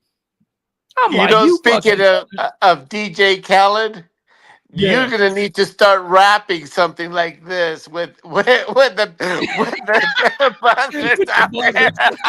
All you buzzards. But you buzzards, and we're gonna blah blah blah and start ripping them down. Oh my God. Man, them buzzers, boy, they thought they had me today. And that's the funny thing. I was reading each comment, cracking the fuck up. I mean, they was passionate. One lady wrote a comment, the paragraph was so long. She was passionate about hating on me. That's what you get, Jeff. You never accountable. You always think you can get away with whatever you want to get away with. I'm glad you got deactivated. It serves your ass right. And now you crying a river to try to get back on Lyft. They never let your ass back. I mean, this lady wrote a whole motherfucking paragraph. At the end of the paragraph, I just put laughing faces. I said, thank you for that. I needed that. Hey, I had to let the haters have a good day. It felt good for these people to get that shit off their chest. They've been fucking with me for a long time. They felt really good to get all that shit off their chest. Glad you don't belong on Lyft anyways. If you truly an independent contractor, go do your own damn thing. Motherfucker, I am truly an independent contractor. Even when we drive on Lyft and Uber even calls us independent contractor. We true to the game. You're the fucking pigeon. And you're a buzzard. How are you? You're a buzzard. You're a pigeon buzzard. Fucking buzzard. Exactly. You a fucking buzzard. And they sat there and was fucking, and I'm like, they needed to get this shit off their chest. They had to. All these haters y'all seeing on my channel, they've been sitting around for months, years, waiting to say this shit. They've been waiting to say this shit. The whole time they were saying it, I was already active. I was active before I even left the fucking house today. I didn't even know it. I could have turned the app on 20, 30 minutes after I got off the damn phone with them. They had already reactivated me. They said it was going to call me back. They never called me back. I told them, I said, listen, somebody's fucking with me. I think y'all know that. I'm a YouTuber. Y'all, somebody fucking with me. Motherfucker said they're going to call, this and that. I'm telling you right now, I wasn't driving. Look at my fucking account. They didn't even call me back. They was like, yeah, he's right. He's right. People in my comments, oh, you wrong. You wrong. You just got caught. You got caught. You finally got caught. I'm glad you got caught. I put some laughing faces up under that shit. I said, for real? For real? The whole time I'm already reactivated, laughing like a motherfucker. I know it. Oh, I got it. I got it. Is it? Oh yeah, hey, young boy, hey, that's that shit right there. Celebrate the hate that we getting, cause it's like that. Despite that, you can get a pipe back your jaded crack baby from the 80s, cause you tripping. Time keep on slipping. Tell those motherfuckers, celebrate the hate that we get, cause it's like that. Despite that, you can get hit with the pipe, the crack pipe, whatever the fuck I said. Shit, you can put the pipe back your jaded crack baby. Shit, all these fucking haters, man. I tried to tell them. I said, listen, y'all don't even know. And the thing is, I told the truth in the video. I told the truth. I said some hater called this morning, and they all in their infinite fucking wisdom. Jeff, it wasn't no hater. You paranoid. That was a rider. You got turned in. Finally, they caught your ass. You got turned in. I told y'all it was the dude that said he was gonna call me, and I mean he's gonna call Lip, and I said, well, fucking call him. So he called him. Why would a happy customer turn you in? Why would a customer that's saving money turn you in? That point. Yeah, that point. Man. And on top of that, all they did was solidify the protection of my account. Because now Lyft knows that I'm a YouTuber and I get hated on, because I told them everything. I said, I get hated on all the time. I said, they hate the fact that we making money. They hate that. So they was like, okay, well, let me talk to my supervisor. All they did was protect my account, because I can always call back and say, hey, you remember that shit that happened? It's happening again. All they did was protect my account. So thank you, haters. You pretty much locked my account to a point where all I got to do is call and say, one of you haters fucking did it, because y'all did it. You just proved it. So it's like, hey, there we go. Like Lyft going to be like, we think this is not really a rider. This is probably another hater doing this again, because we know he's a YouTuber. And all they did was they just protected my fucking account. That's it. They just protected my account. By the way, the next hater is Jamil Kareem. Yeah, exactly. Exactly. I don't know about InDrive. I know it, man. And that's the thing, man. I'm so glad Friday worked out the way it did. And it worked out before it even started, honestly. I woke up, made the call, made the video, made breakfast, was making my way to the dentist. Bam. Made history. Dropped that fucking video. Today was a made day. I made a call. I made breakfast. I made a ride. I made history. Today was a made day. Made to get paid. Fucking buzzards. Now we need a barbecue. That's what we need. And it was a nice day out. I actually had the motorcycle. I pulled the motorcycle out and wiped it down. So I'm thinking about taking it out either tomorrow. Probably take the motorcycle out for a little bit. But I haven't driven it since spring. So I cleaned it up, aired the tires and everything. I actually got a video showing me cleaning it up, because I've been doing videos for 2 or 3 days, but I was on that transmission. So I rebuilt the transmission, I took it out one day, rebuilt it, put it back in the next day, and drove it. So it was fine. It was a real quick turnaround. So I got videos of me doing part of transmission work, but also of me cleaning the bike. So I got a lot of videos to drop, a lot of content. But I think the next content I'm going to drop is me fucking with the haters. That's going to be a good video, because I was laughing. I was loving it. And it's a full moon. On top of that. Man. You got to call it the buzzard beater. I know. That's what I'm going to call it. Hang with the haters. Buzzard beaters. That's what the name of that video is going to be. Less than 4 seconds left. And you thought they hated me now. Woo, they finna hate me a lot. I told these motherfuckers when I started the channel, I don't give a fuck about y'all. I told them, I don't care about these haters, man. It's like, shit. What Lil Wayne say? Get fucked about these haters. I ain't got no worries. Motherfucker Lil Wayne said that shit. I ain't got no worries. These haters in my face. I ain't got no worries. Shit. Because I told these haters from the get-go when I started my channel, I don't fuck with y'all like that. I really don't. Because all y'all gonna do is make yourself look stupid in the end. Use that energy for something productive. We all out here making money.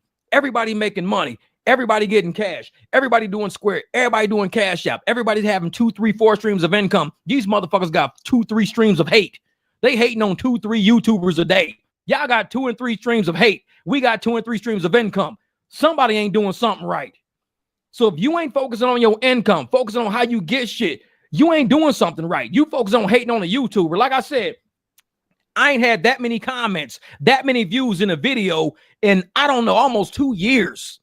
That proves you how long these buzzers been sitting around. They've been waiting to pounce on this channel. And I'm guaranteeing a lot of these motherfuckers gonna unsubscribe my channel, which is cool because I don't fuck with haters. Everybody on this channel is about to win. They've been sitting watching us win, and they've been mad at us winning. They've been waiting on somebody to fuck up, waiting on us to wreck our car, waiting on us to do something, waiting on me to get deactivated. I got deactivated. So I had a good day with the haters. I said, hey, man, y'all won. Y'all won today, y'all. Y'all got me. Y'all got me. Shit, man, look at this shit. Y'all got me, man. You haters got me. So I let them all comment. When they saw that they were free to comment on my channel and I wouldn't delete nobody's shit, that's when they all really started coming. See, at first, 1 or 2 haters, man, he be deleting comments. I only delete comments when we're talking about success and you motherfuckers bring y'all losing ass personality around. I kick y'all out of the conversation. I don't deal with that shit. But today I was talking about a loss. I was talking about me getting deactivated. So y'all were welcome. This is what y'all came for. This is what y'all came for. So of course I'm gonna let you comment. I'm gonna let you in the door. I'm gonna let you in the party. This is what you came for. And guess what? The whole time I wasn't even deactivated, you raggedy bastards. This is what you came for. But you just found out you wasn't eating real cake, motherfucker. You was eating styrofoam. It wasn't even real cake. You eating styrofoam. You eating Play-Doh. You eating fucking Play-Doh. You really thought you was eating cake today. I'll let you motherfuckers in and eat Play-Doh. let him choke on it. Exactly. They're eating salty ass fucking Play-Doh, thinking you eating cake. I'll let y'all ass in. Come on in. I'm like, comment.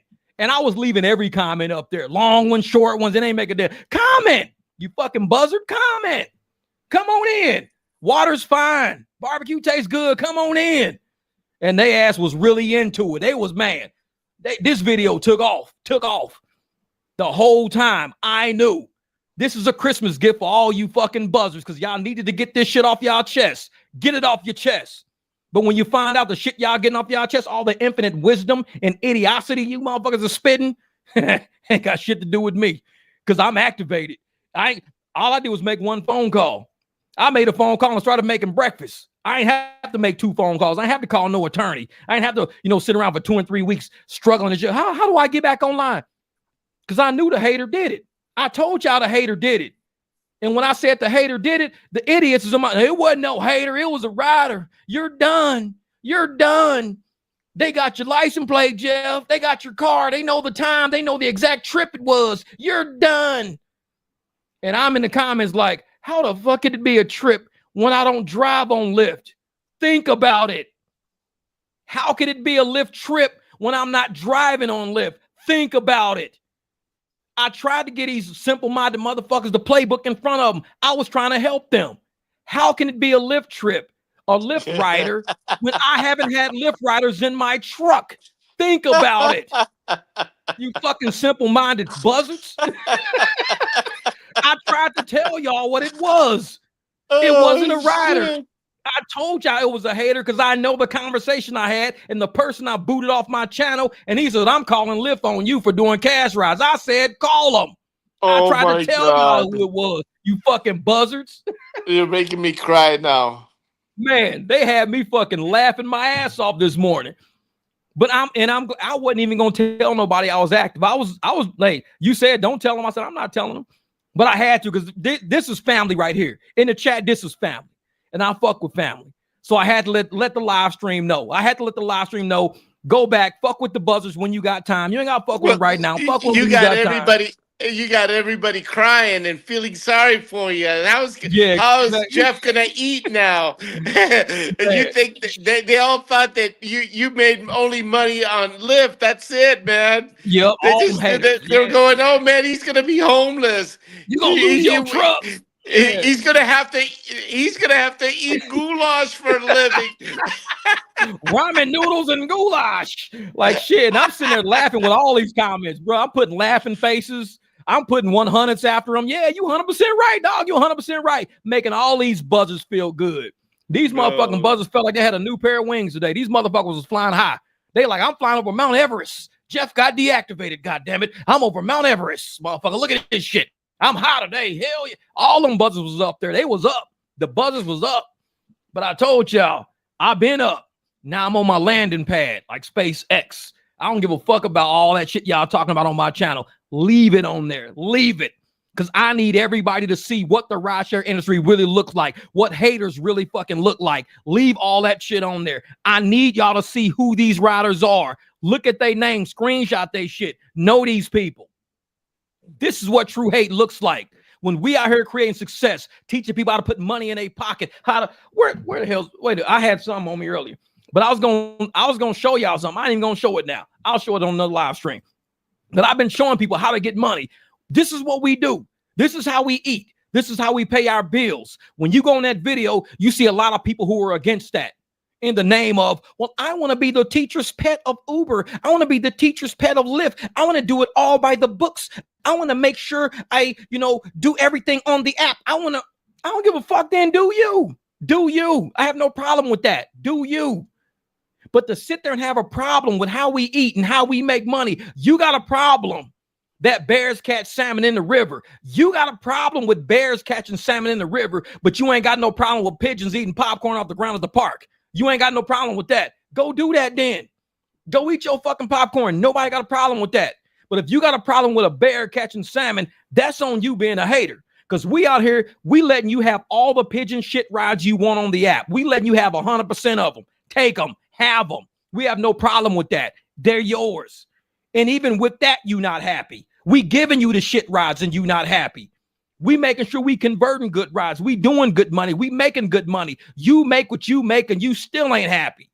So you bring your raggedy ass on my channel, praying for my downfall. I left all those comments on that video so y'all can see the raggedy motherfucker sitting in the car next to you with an Uber light on. I left all these comments on there. They can have their Uber lights, they Lyft lights, bunch of raggedy bastards. All these fucking buzzards. Let them have it. Because when it's time to go out and make this money for real and do this thing for real, what they gonna say? Nothing, they just gonna hate on us some more. Oh, you dangerous to rideshare. You dangerous to this. Say what you want to say. But one thing you can't do is affect our pay. We out here getting paid. We out here trying to make money, make moves. We trying to do something. And your ragged ass is sitting on YouTube trying to down talk a motherfucker who you think is deactivated because it makes you feel good. Think how shitty that is. You feeling good today. You feeling real good. You felt good all damn day until this live stream hit and I done fucked up your year now. He was like, I was feeling good. Jeff was deactivated. Man, that shit feels good knowing that his ass ain't on the app no more. Man, everything I've said about him has come to a head. He's off the apps. Yes, got him. Fucking, he's done. Actually, he's not. What do you mean? What do you mean? So all that was fake ass happiness is what it was. Fake fucking happiness all day. You had a great day for about 9 hours. I hadn't had a great day since I woke up. Y'all motherfuckers helped my video take off. Y'all helped my video take off. I needed that. Thank you for the gift. I gave y'all a gift of happiness and smiles all day. But at the end of the day, appreciate the fucking love. My video is number one. My video is number one on my channel right now, especially with the time frame I got. You motherfuckers really hate me enough to make me successful. Thank you. Thank you. Here's one additional thing, Jeff. Tell the buzzers to send us some money. Yeah, exactly. They never will. They never will. Shit. These motherfuckers don't super chat. They don't support a channel. They support the downfall of people. They're waiting on my channel to go next. They support the downfall of people. It ain't gonna happen. These is buzzards, man. It ain't gonna happen. It ain't gonna happen. All the names on that video. Look at all of them. Bunch of buzzards circling YouTube looking for dead bodies. Exactly. Not around here. No, motherfucker, I'll play possum on your ass. I'll fake like I'm dead. You're like, it was over like this. Here's what we're gonna do as a possum. Exactly. Freeze. I'm back, bitch. Back in the game, baby. Hey, Jeff, I'm going to have to cut it out, but I'll be listening to you, okay? Hey, we've been on here for about 3 hours, man. I'm going to call it good, too, because I've been ripping and running all day. Thank you for getting on this live stream with us. I got to work on my next video, chop this one up, too. So, hey, much love, much respect, brother. Don't forget, we got to do dinner, man, this week, man. We got to go do dinner this week. I tried to do it with you the transmission was finished, but the shit had the tick in it. When you came over, it had the tick in it that day. And that was the day we were supposed to go eat. We tick, tick, tick, tack, and tack, tack. See you later, brother. Have a good one. Brother. Bye. All right, my man. Like, bye. Yeah, that's my brother right there, man. I'm glad, like I said, y'all see some real ones. Y'all see some real ones on this channel. We got some real ones. People who actually see how we want to take care of other drivers, how we don't want to see nobody in poverty, how I want to see you with money in your hand, not borrowing money off of other people, not starting to GoFundMe every time shit happens. I want you to win. I want you to win. But go on that video and you see a lot of motherfuckers that want me to lose because I want you to win. When I tell you I stand in the line of fire for you motherfuckers, I really do. When I tell you I run this channel the way I run it, knowing all these haters exist, it's because I really do. I could fail every day and have videos blow up like that. I cannot help y'all every day and have videos blow up like that. But I choose to make videos that'll help you get food, and I don't get no love for that shit. I don't get no support for that shit. The moment I start failing, everybody's around like a bunch of buzzards around a dead body. The moment they think I'm down, I had to let it happen. I had to let it happen because they've been looking for it. Get the people what they want. You on YouTube, get the people what they want. You want to see me down? You want to see me dead? You want to see me deactivated? Guess what? Let me give you what you want, how you feel. Go look at that video. Are they loving it? Motherfucker with laughing faces, laughing emojis, clapping and shit. Finally, go look at that video. You see a lot of people who don't want to see us succeed, especially me. I left all that shit on there just to show y'all the truth.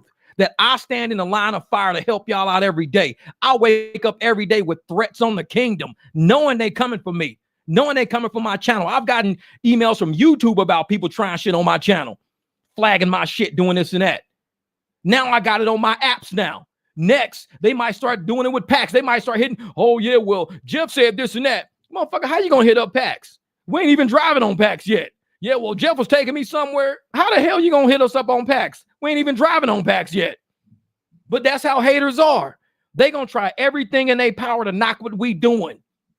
And I left them buzzards for everybody to see what a pack of buzzards look like. One of the best videos I put out this year. The best video I put out this year ain't got shit but buzzards on it. That's how we do around here. If we gonna cook buzzard meat, let's cook some buzzard meat. And all those motherfuckers got cooked today. They really thought they was cooking. They all go read the comments. They really thought they was cooking. Read them comments. Oh, Jeff, that's why you got deactivated. You think you know everything. Oh, Jeff, you thought you was slick. I'm surprised you still was online. You ain't know that. Yo, they finally told your ass you ain't above the law, Jeff. They finally showed you. Ha ha. They showed you. Go look at all them comments. These is people whose names you ain't never seen on my channel. People that's been sitting in the shadows waiting for me to fuck up. And the whole time, I'm sitting there just looking at this shit, laughing, knowing damn well Lyft already activated me already. But why do I want to tell them? I'm going to let them keep saying what they got to say. I want to hear this shit. I want to hear this. I want to see who's who around this motherfucker. So when you say good job, I know you don't mean it because I already saw you on the fucking Buzzard channel. So when I saw you on a Buzzard video, yeah, I know who you are. I know your name. I screenshot your shit. I save your shit. I pin your shit to the top. I know you a buzzard. I know it. You've been waiting on me to fuck up. I ain't never seen your name, but now I see it on 2 and 3 different comments on my channel. Never seen your name till the day I got deactivated. Never seen your name. You've been around. You've been, circling the clouds, circling around. Oh, when's Jeff gonna drop so we can eat his ass up? When is he gonna drop so we can eat his ass up? Oh, he finally dropped. Let's go eat his ass up. And the whole time I'm sitting there like, look at these idiots. And Jamil's like, Jeff, don't tell him you're activated again. I said, I won't. Let him keep doing it. Let him keep doing it. Let him keep doing it. Exactly. I got videos of me reading some of their comments. I can't wait to drop that video. I can't wait. I might even drop another video because the comments are getting better. They getting better. Because these motherfuckers have no idea who we really are around here. They really thought they was hot shit in all these comments. Oh, I'm so glad you got deactivated. Finally took a dangerous driver off the road. Yeah, you don't deserve to drive. You this and that. I'm like, okay. The whole time, like I said, I called Lyft at 7:15. By 7:44, I was already active. I just didn't know it. That's how quick those motherfuckers worked. When I said who I was, when I said, hey, this is Jeff. I'm a YouTuber. I got fucking haters. Somebody called you because they think I drive for Lyft. Check my account. They looked at my account. Let me talk to my supervisor. Give me a minute. Okay. 6 minutes later, they came back. Can I call you back? You can call me back. It's cool. I said, I got to make breakfast anyways. Hung the phone up. I was on my way to my dental appointment at 9:30 in the morning. Had no idea 2 hours before that. They had already fucking fixed my shit. They already said, yeah, he's right. If some fucking idiot called us with that bullshit, he's right. But yet all these haters out there, what was they saying?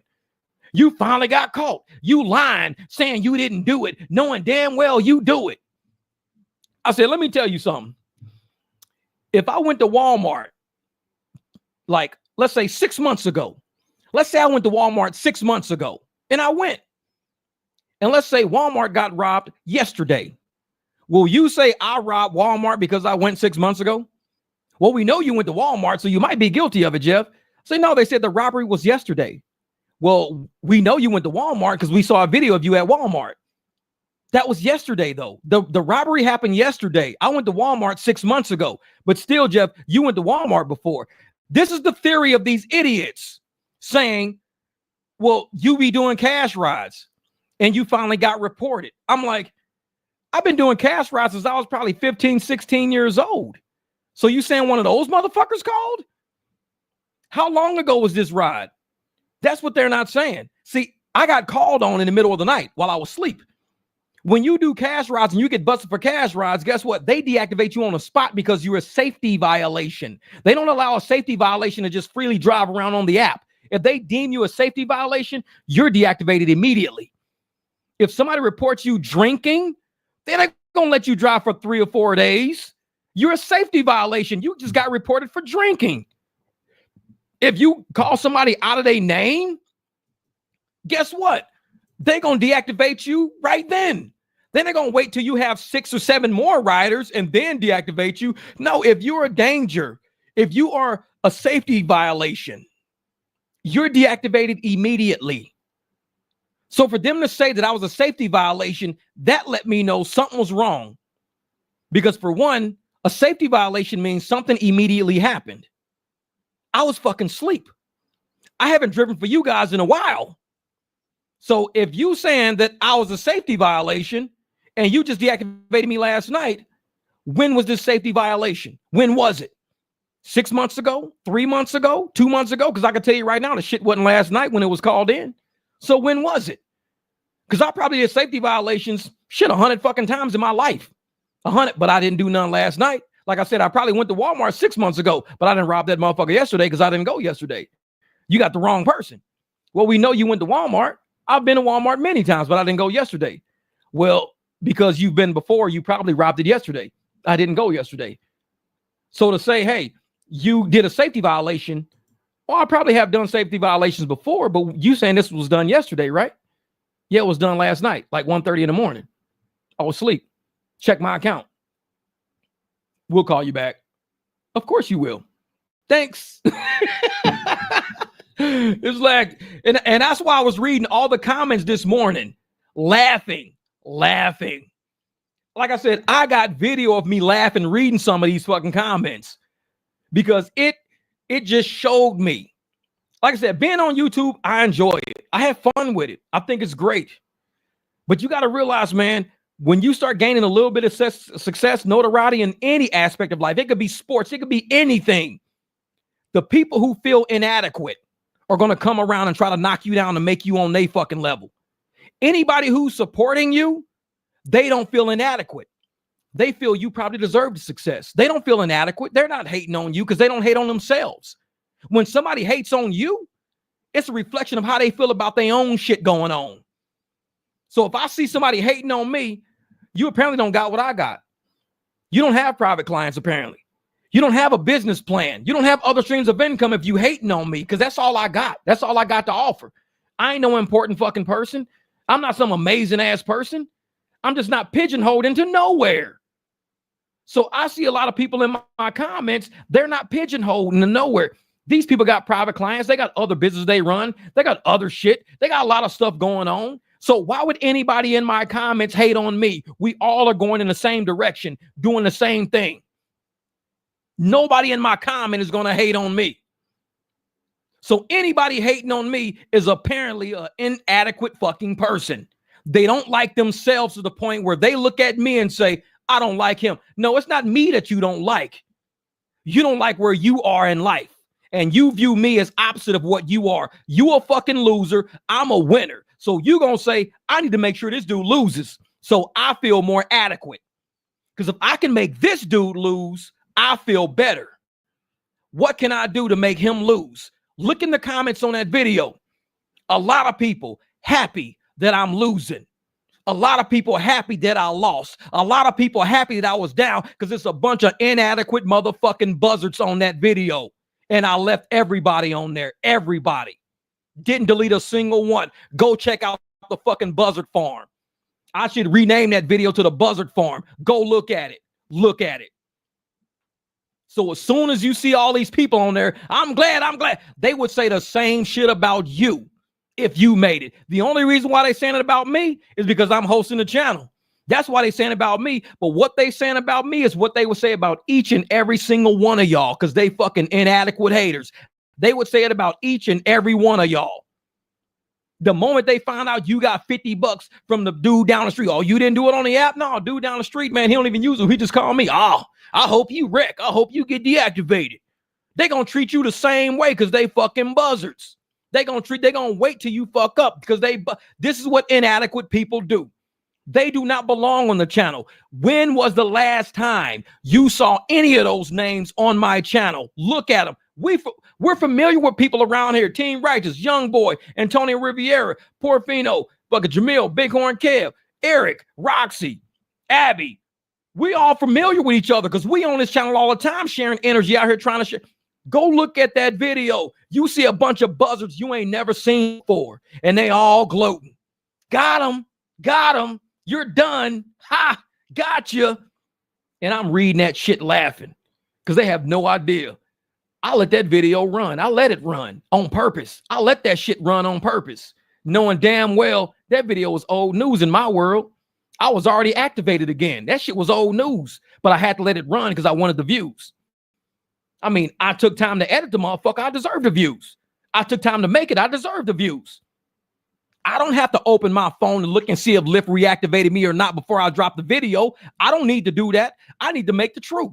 Truth is, I got deactivated. Truth is, I was mad. Truth is, I made a phone call. Truth is, I had to make fucking breakfast. That's the truth.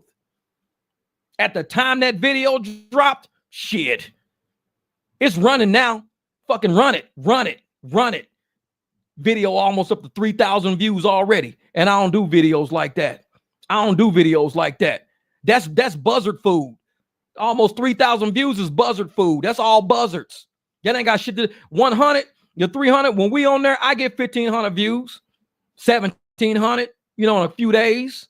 It's cool. The algorithm like me a little bit like that. I might get 2,000 views like in a week on it. This motherfucker got 2,600 in a matter of hours. Hours, not days, hours. That's buzzards. Yeah, exactly. Don't wipe the blood off the blade. Exactly. They hating on you because you ain't using a roller tape to hold your phone. Exactly. Exactly. And I'm telling them, man, I left all that shit on the channel because we don't know none of those people. We don't know none of them. Never seen their names before. Go on the Professor channel. I bet you see them. Go on Pedro channel. I bet you see them. We don't fuck with buzzards. But they really thought they found a dead body today. They really thought they found one. And I let them think that. So I can let y'all know what these people think of us. I let them think that. I could have stopped it. I could have said, you know what, Jeff? You're activated again. Holy shit, you're active. Put out a happy, positive video about you being active again before going to the dentist. Jamil was like, fuck that. Run it. Run it. Let the buzzards come out. Run it. I said, for real? Run it. Send. It's out. Video dropping. 2 o'clock this morning. Drop it. Buzzards came. Them motherfuckers came crash landing. Got him, dead body. They came crash landing on a mic drop. Came crash landing. They was ready to eat. And they swear to God they was eating. Like I said, these motherfuckers eating styrofoam and Play-Doh. Swear they was eating cake all day. They've been out talking shit about me on other channels all day. Listen to them. Look at them. None of them knew shit. Just like I said in the video, you only know what I tell you. These motherfuckers think they know everything. They don't know shit. Their comments prove it. Go look at the comments. Every comment you read, know at the time they're saying that comment, I was already active again. I was active 30 minutes after I made the phone call and I didn't even know it. Every comment you read, know that I was already active. That's why them comments are so fucking funny. That's why I was laughing. That's why I had to make video of myself laughing at the comments, because I knew I was active and these people are so sure. They so fucking sure. Oh, Jeff, it was a rider. 100% it was a rider. You ain't getting back on. Once you mess with Lyft's riders, you're done. You can't lift no more. But it serves you right, because you shouldn't have been doing that. You're done. Even when I had a screenshot one. I rock with you, bro. But you ain't getting back online. You ain't getting active no more, man. I rock with you, but yeah, man, you're done, man. You're done. Exactly. 3 hours on that. And everybody, yeah, you ain't getting back online. You can't come back from that. Cash rides, oh, you violated terms of service, oh, you done. You ain't getting back online. My man, he got, deactivated for doing cash rides. They never let him back on. I said, for real? For real? Yeah, man, I tried to do a cash ride to the airport. Man, it's been 2 years. I ain't been back on. For real? For real? You're done, Jeff. Hang it up. You get what you deserve. You get what you deserve. You shouldn't have been doing it. You shouldn't have been telling everybody on social media what you do. That's your own business. For real? If you would have never put it on social media, you still be active right now. If you wasn't always bragging about it, you still be activated. For real? For real? Exactly. You got deactivated because you talk too much. For real? For real? That's all I kept saying this morning. I was like, I'm active. I'm 100% motherfucking active. I got all my tiers up. Black SUV, all that shit. I'm reading this shit like these motherfuckers know what they talking about. I'm just like, for real? For real? You talk too much. See, had you not said nothing, you still be active. They deactivated you because you be talking online. They be watching your video. For real? For real? I said, man. Oh, bro, I'm telling you, man, 100% snakes in the grass. Man, they run with the narrative not knowing they were already spreading misinformation on your name. Oh, that's why I'm leaving all them comments up there. I need y'all to know all these CNN level motherfuckers out there, all these MSNBC level drivers out there. We keep it 100 over here. We keep it 100. When I got deactivated, I did not have to drop a video. I didn't have to. Even once I found out that I was deactivated, I didn't have to drop that video. But to find out who these motherfuckers are fucking with me, I had to drop that video. Had to. Because I had to expose all these fucking buzzards. And y'all seeing them. People who never came on my channel before. Never. I've been watching your video for 2 years. I knew it was bound to happen. Been watching your video for a while. I knew it was bound to happen. Finally got your ass. That's what you get. It was bound to happen because you always running your mouth. It was bound to happen. I said, for real? For real. It was bound to happen like that. It was bound to happen. Well, then it was bound to happen that I make a fucking phone call for about 3 fucking minutes and get my shit turned back on without an attorney. It was bound to happen when you know what the hell you doing. When you know what you doing, you don't need no attorney. You don't need no course. You don't need to call 8,000 fucking people. I could be in there making some fucking eggs and get reactivated when you know what you doing. It ain't luck. I told y'all, I run this shit on my channel. I put this shit on my channel. Everything I do is on my channel. Lyft knows, Uber knows, everybody knows. If I was doing something wrong, why would I show it? Apparently there's something I know that you fucking buzzards don't know. Apparently it's something I know. How did it take me 2-3 minutes to get my account back? 2-3 minutes. How many motherfuckers you know been deactivated and they ain't back on yet? I made 2-3 minutes. The last thing I said to Lip was, that's cool, because I got to make breakfast anyways. That's the last thing I said to them. That's cool, because I got to make breakfast anyways. When I say that's cool, because I got to make breakfast anyways, it means I ain't got no fucking worries. I ain't got no worries. I got to make breakfast anyways. Sorry about the inconvenience, sir. Don't worry about it. I got to make breakfast anyways. That's why these motherfuckers hate me, because they know they can't fuck with somebody. They ain't never met nobody like me. Name one driver out there make his own fucking gear and turn around and reinstall your fucking transmission and give you a shirt that says transmission on the motherfucker that I made in the house. Name a driver that can do that. Who out here yanking out transmissions and making shirts on the same fucking day? I'm gonna yank out a transmission, then I'm gonna go do a private ride, then I'm gonna come back and make a rap fucking video, then I'm gonna make gear about the rap video that who's doing that? It's not about me being conceited. It's about me being me, motherfucker. I'm not you. I am not you. Quit trying to put me in your box of capability. I'm not you. And these haters want me to be them so fucking bad because they inadequate. They inadequate. I'm not inadequate. When I wake up and I say I'm gonna pull out a fucking transmission, I wake up and I pull out a transmission. I'm not inadequate. I'm capable. I'll do that. I need some struts, Jeff. I'm capable. I'll do that. An inadequate motherfucker's gonna be online every day talking shit. Oh, yeah. Well, see, the thing is, you bound to get busted because you can't do that, and that's illegal, and that's dangerous, and that. I'm like, okay. Like I said, I left all those comments on there for everybody to see. So that's probably why I saw a short of you having to go back for a bolt. Yeah, exactly. I had to take that whole transmission apart for a bolt, but I did it because, like I said, I'm a perfectionist. I'm an accountant. I like to balance at zero. When you come to working on cars, you got to balance at zero. If I put a transmission back together, I don't want to hear a single tick. That car better run smooth. When I start it, it better start fine. When I put it in first, it better roll forward fine. When I put it in drive, it better drive fine. I'm a perfectionist. If I feel a problem with a repair I've done, I'm undoing it all. Fuck it, start over. And people say, you just took that transmission back out and rebuilt it? Yep. I took it back out. I took the drums off, took the bands off, got all the way down to the sun shell and the planetarium. Was like, that's the fucking problem right there. That's the problem. Sometimes you got to do that. I'm not inadequate. I'm not going to sit online and spend my time hating on motherfuckers all day. I'm going to spend my time online finding out why this transmission is not working right. That's what I'm going to do with my day. I'm going to find out why this Mercedes suspension doesn't go up and down. What's wrong with it? That's what I'm going to do. I'm not inadequate. But you find inadequate motherfuckers all up and down in comments. Haters. All of them sitting around all day. Oh, yeah, finally got you. Hell yeah. Oh, yeah. That's it. The haters were going to use you as an example to attack us and tell us not to stop listening to you. But see, that's what I wanted. I wanted all these motherfuckers to be so sure. Because when you got people who are idiotic and they don't even have the full details of what they're talking about, but they're going to speak about somebody they don't know. They know YouTube, not real life. I needed them to use me as an example so I can use those motherfuckers as one. That's what stupidity looks like.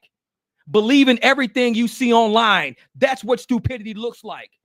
When you get on the internet and believe what you fucking see without researching, you are an idiot. You really thought I was deactivated when you was leaving them comments and you never talked to me. You never called me. You never checked with me. Don't believe everything you see on the internet. I'm using them idiots.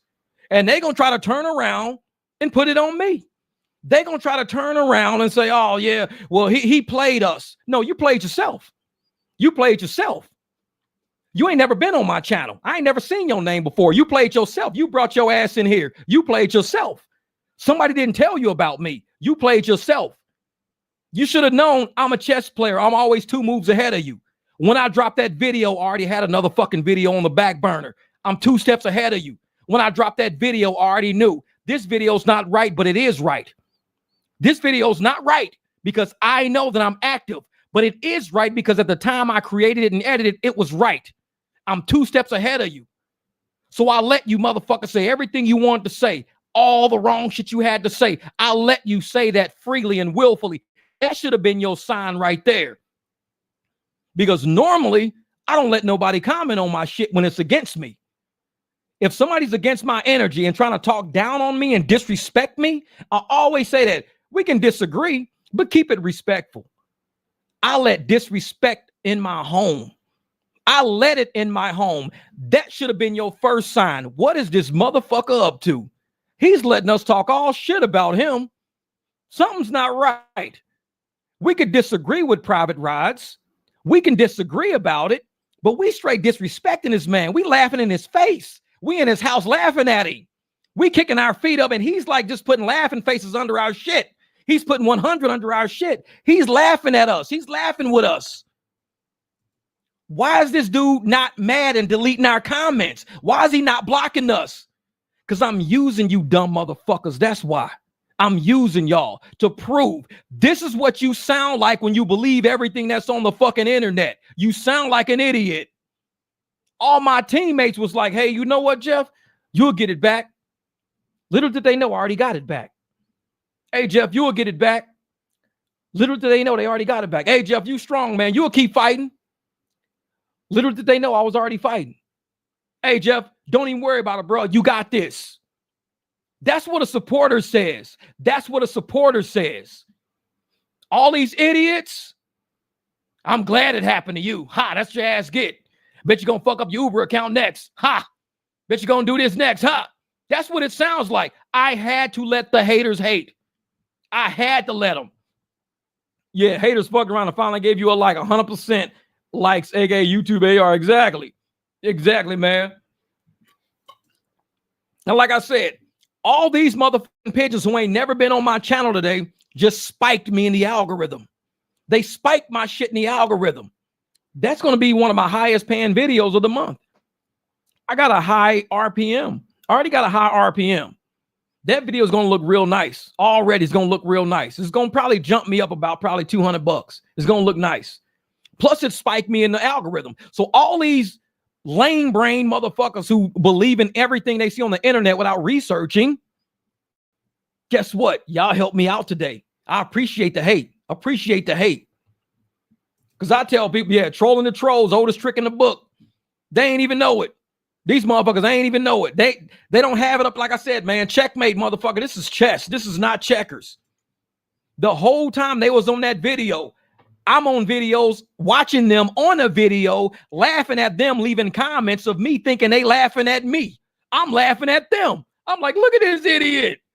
Yeah, Jeff finally got your ass. You gonna lose your truck now. How you gonna pay for that truck you just bought, you idiot? I'm like, yeah, how am I gonna pay for this truck? I have no idea. You got me. You got me. You got me. Yeah, motherfucker. You was talking about you wasn't 4 o'clock. Bet you're gonna lose that house now. How you gonna drive black? You don't got Uber black. They got you. Yeah, you got me, man. You got me. You got me. You got me. The whole time I'm looking at these motherfuckers laughing. Y'all made my day. Real shit. Y'all made my day. Y'all gave me content I needed. I needed to see idiots. I needed to see idiots in droves. And I saw them. All I had to post was what happened to me this morning. I didn't post everything what happened to me this morning because that video is coming. See, a lot of shit happens in my day. A lot of shit happens in my day. Y'all saw how my day started. Next video is going to be how my day ended. It ain't about how you start the race, motherfuckers, about this shit. And I started the race today, deactivated. Having to go to the dentist to get a crown, get measured up for a crown. I'm like, man, at least I don't got to do no root canal. I just got to go measured up for a crown. I'm like, man, I don't get a crown. Dentist told me, you know, we're going to move your shit to January the 6th. We're going to save you $400. I said, cool. Meantime, Lip is like, Jeff, guess what? You ain't deactivated. Our bad. Fucking haters tried you, man. Our bad. Then the haters are boo shit out of my YouTube channel. So first I won at the dentist. I made $400 at the dentist by saving $400. That's one win. Lyft reactivated me 3 hours before the video even dropped. That's another win. And then the video went fucking ape shit. 3 wins. 3 wins on a Friday the 13th when you motherfuckers was laughing at me thinking I was down. I had 3 wins. 3 wins. Thank you. Exactly. The fact that you're back on that fast is that much weird. Man, I called at 7:15. Let me see when I called. I'll tell you when I actually called. Let me see recents. How did I call them? Oh, yep. It was 7:15 is when I called. The phone call lasted. Was it incoming? That had to be it. Yes, it was it because it says incoming. So it was 11 minutes and 14 seconds because the lady put me on hold for like 6-7 minutes. I only talked for like a couple of minutes. She had me on hold the whole fucking time. So it was 11 minutes, 14 seconds. So she had me on hold for about 6-7 minutes. I got off the phone at 7:30 a.m. 7:30 a.m. is when I got off the phone. I was reactivated by 7:44 while I was making eggs. I had no fucking idea. No idea I was even reactivated. All I did was I made a video. I was pissed off. I made a video. I said, these motherfuckers got me. These motherfuckers got me. They got me today. Them haters fucking got me. Had no idea the video was active. Had no idea I was back online. By the time I got to halfway to my damn dentist appointment, I'm driving a truck, clean as a motherfucker, driving a truck, thinking, man, I ain't got no lift today. I got a couple of private clients for airport later, so I'm still gonna make some money today. I'm cool with that shit. Motherfucker dentist called me, hey Jeff, I know you're on your way here and everything, but guess what? We're gonna save you some money. Guess what? If you can come January the 6th, we'll take $400 off. For real? Yeah, we'll knock off $400 because this is how we're gonna do it. Okay. I was almost there, motherfucker. Hey, go back home. Cool. I'm like, what the fuck is this on my screen right here? Doop, touch the button. Hey, Jeff, you're active on Lyft. I'm like, damn, since when? Since 7:44 a.m. Motherfucker, you 2 hours late seeing this message. But I was like, shit. That was at 9:30 a.m. And I'm thinking, well, fuck. The video's finna drop in 30 minutes. Because I had the video scheduled to drop when I got to the dentist. I'm thinking the video's gonna drop in. Jamil called. What's up, man? I said, man, check this shit out. He was like, dude, what the fuck happened with Lyft, man? What happened with Lyft? I'm telling him about what happened with Lyft. I said, but this is the fucked up part, man. I said, I made a video and it's about to drop in 30 minutes about me being deactivated, but I'm already reactivated already. He said, dude, let that shit run. Just drop it. I said, for real? He says, yeah. He says, dude, your haters are going to fucking come out. Drop it. Let these motherfucking haters think you ain't online no more. If you think a hater did it, let the haters think they won. I said, I know a hater did it because I don't even drive on fucking Lyft. A hater called. I said, I don't drive. I do private rides, man. That's it. He was like, well, let that shit run. Let the hater think they won. I said, okay. I had no idea this video was going to go viral like that. And for my channel, it's viral. For other people, it's not. But I got a small channel. I stay small because we all stay affiliated with each other. I stay small. Pigeons and buzzards and shit don't come around. But those motherfuckers came around today, didn't they? They was like, hey, wait a minute. This motherfucker's deactivated. Finally. Hey, y'all, we got him. We got him. Finally. Got him. Exactly. Want to go viral? Post your deactivation video. Exactly. Because the haters love that shit. The haters love it. This is make a little compilation of the entire situation. Expose the haters. Give them what they want. Oh, I could read all their fucking comments. I could read all their comments. That's what my next video is going to be. No, I got to drop this one first because the one I made today, and I was actually showing how fast the views were climbing compared to my regular videos. I was like, look at the views on this shit. My views were like double and triple of what they normally are running because the haters was commenting like crazy. And you know what the haters was doing? The haters, the buzzards was like, hey, y'all, you guys want to eat? Mic drop's dead. Come on down. Stop circling around. We got some dinner right here. So all the fucking buzzards were telling their friends, hey, mic drop got deactivated. What? Yeah. Message your friends. Hey, everybody, mic drop got deactivated. Yeah. Message everybody. Hey, motherfuckers we ain't never seen on this channel before. Hey, mic drop got deactivated. Jamil said, let it run. Let it run. I said, okay. I said, well, when I'm going to drop the other one? He says, I don't know, tomorrow. I said, well, I got a live stream later today. I said, I'll tell you what, on the live stream, I'm going to let the family know. I'm going to let the family know that I was online 15, 20 minutes after I got the fucking phone and I didn't even know it. I was active the whole day. I didn't even know it until I was on my way to the dentist.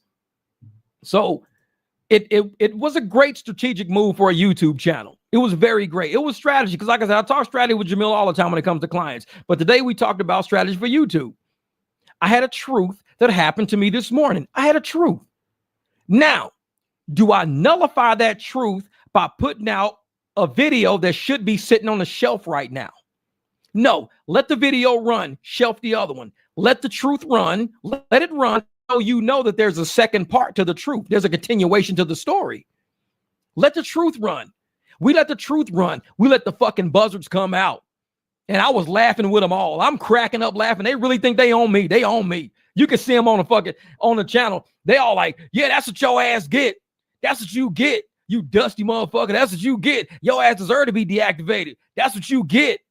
I knew it was going to happen to you. It was a matter of time. You should have known it was a matter of time. You've been doing this shit for years. They finally caught up with you. I'm glad they caught up with you. You don't need to be doing that anyway. I hope all these drivers see this. I hope they all stop doing that. Stay on the apps with us pigeons. They started all saying that shit. And I was laughing. I was like, dude, that's funny. That's funny. Because the whole time you gotta think, I know that I'm actually active on the apps when that video dropped. So you have to read it from a standpoint of, I know something you don't know. I knew the whole time everything they were saying was full of shit. All of them were saying shit that was full of the comments they were leaving. I try to tell you, but you don't listen to me, Jeff. You think you know everything, Jeff. You above me, Jeff. You know more than me, Jeff. I've been doing this for 10 years, Jeff. You don't listen to me, Jeff. Guess what, motherfucker? I still don't listen to you. The fact that you that stupid to believe I was really deactivated without asking me personally, Jeff, what happened with that situation, bro? Are you still deactivated? What happened? Talk to me, man. You good? What happened? See, that's a caring person. That's Jamil. He hit me up today. Hey, man, what the fuck? Jeff, what happened? Bruh, Jamil called me. Nobody else called me. Jamil called me this morning. Jeff, you good? Dude, what's up? Deactivated? Man, this is money. This is money, bro. What the fuck? I said, no, I'm not deactivated. I said, they deactivated me like 1:30 in the fucking morning when I was sleeping. I just had to let them know it wasn't me. That's all. It wasn't me. And of course, all the idiots on YouTube, oh, it was you. You need to be accountable. It was you. You did the ride. You tried to convert it. You finally got caught. It was you. Motherfucker, I was asleep. I even told you that in the video that I was asleep. I gave you the truth. I gave you the truth in the video. I didn't make a bullshit video. I didn't tell a lie. I just dropped the video as is. When I made that video, it was me knowing I was deactivated and having to make fucking breakfast before I went to the dentist. I dropped the video in full truth. I just didn't open my phone to see that they already reactivated me already. That was my only thing. If I can be guilty of anything, it's me not checking my messages. No clickbait. I just didn't fucking check my messages. Because if I would have checked the messages, I would have probably stopped making a video because I keep it 100. But see, I kept it 100, made the video, scheduled the video for a drop, and was driving and found out I was activated. So my next video is that realization, and it's fucking great. I'm telling you, it's great. My reaction to all the shit I saw going on my channel is amazing. It's funny. I might laugh at that video harder than I was laughing when I was making it. I might laugh at it. Because just seeing all these fucking buzzards circling, man, I was loving it. I was loving it, man. So you're trying to mess with life, someone's livelihood is bad karma, especially when a person is fighting for drivers. Doesn't even make sense. I'm telling you, Endorphin, it don't. It don't. But I hope everybody who watches that video pays closer attention to the comments than the actual video. Don't worry about the video. Go to the comments. Go to the comments. That's where you're going to find the most fucked up drivers in this industry. Go to those comments. These are idiots, ex-employees who ain't independent contractors, people who want to see another driver down. Go to the comments. That's where the true meat of that video is. The video is what it is. The meat of that entire situation is all these raggedy motherfuckers wishing ill on me, and all I've ever tried to do is help drivers out. I've tried to give everybody a solid playbook to create their own business. Even Uber and Lyft says in their TOS, drivers have a right to drive other platforms as well as create their own clients. And I even read that on a video. But you think the buzzards saw that? No, the buzzards didn't see that video because I wasn't dead. The buzzards come around for a dead body. That video was putting life into drivers. When I said, this is what Uber and Lyft were saying about us driving on their apps. This is how we can drive on the app, but also create our own business and do our own thing. Even the apps know that. When I put that video out, that was speaking life. Buzzards come around for death. Buzzards don't come around for life. You never see a buzzard come around when it's a living animal. They come around for dead shit. When you look on that video, look at all them fucking buzzards. Names you ain't never seen before. All of them, buzzards. They came around for something dead. When I put life videos, they don't get no views because I'm speaking life into you. I'm speaking money into you. I'm speaking hope into you. But the moment I say, oh, man, I'm down and out, these motherfuckers is all around. All around. Oh, they praying for my downfall. I love it. I love it. I appreciate those dusty motherfuckers. Because like I said, they boosted my video today. Let me see what it's at right now. I'm going to see what's this video even at right now? Oh, shit. 2,900. Holy shit. In 10 hours. 2,900 in 10 hours. Usually it takes me a month to get that. The number 2 video in 10 hours, my number 2 video is only at 1,300. Remember, I'm at 2,900. My number 2 video is at 1,300. My number 3 video is at 1,300. 4 is at 1,100. 5 is at 1,100. 6 is at 1,100. 7 is at 1,000 in 10 hours. 1,000 views in 10 hours.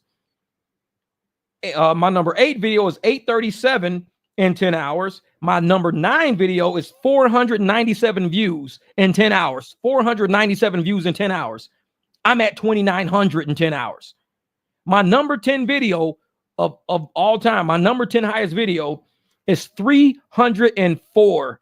304 views in 10 hours. I'm already at 2,900. I basically 10x'd. I 10x'd that fucking video because the buzzards came around.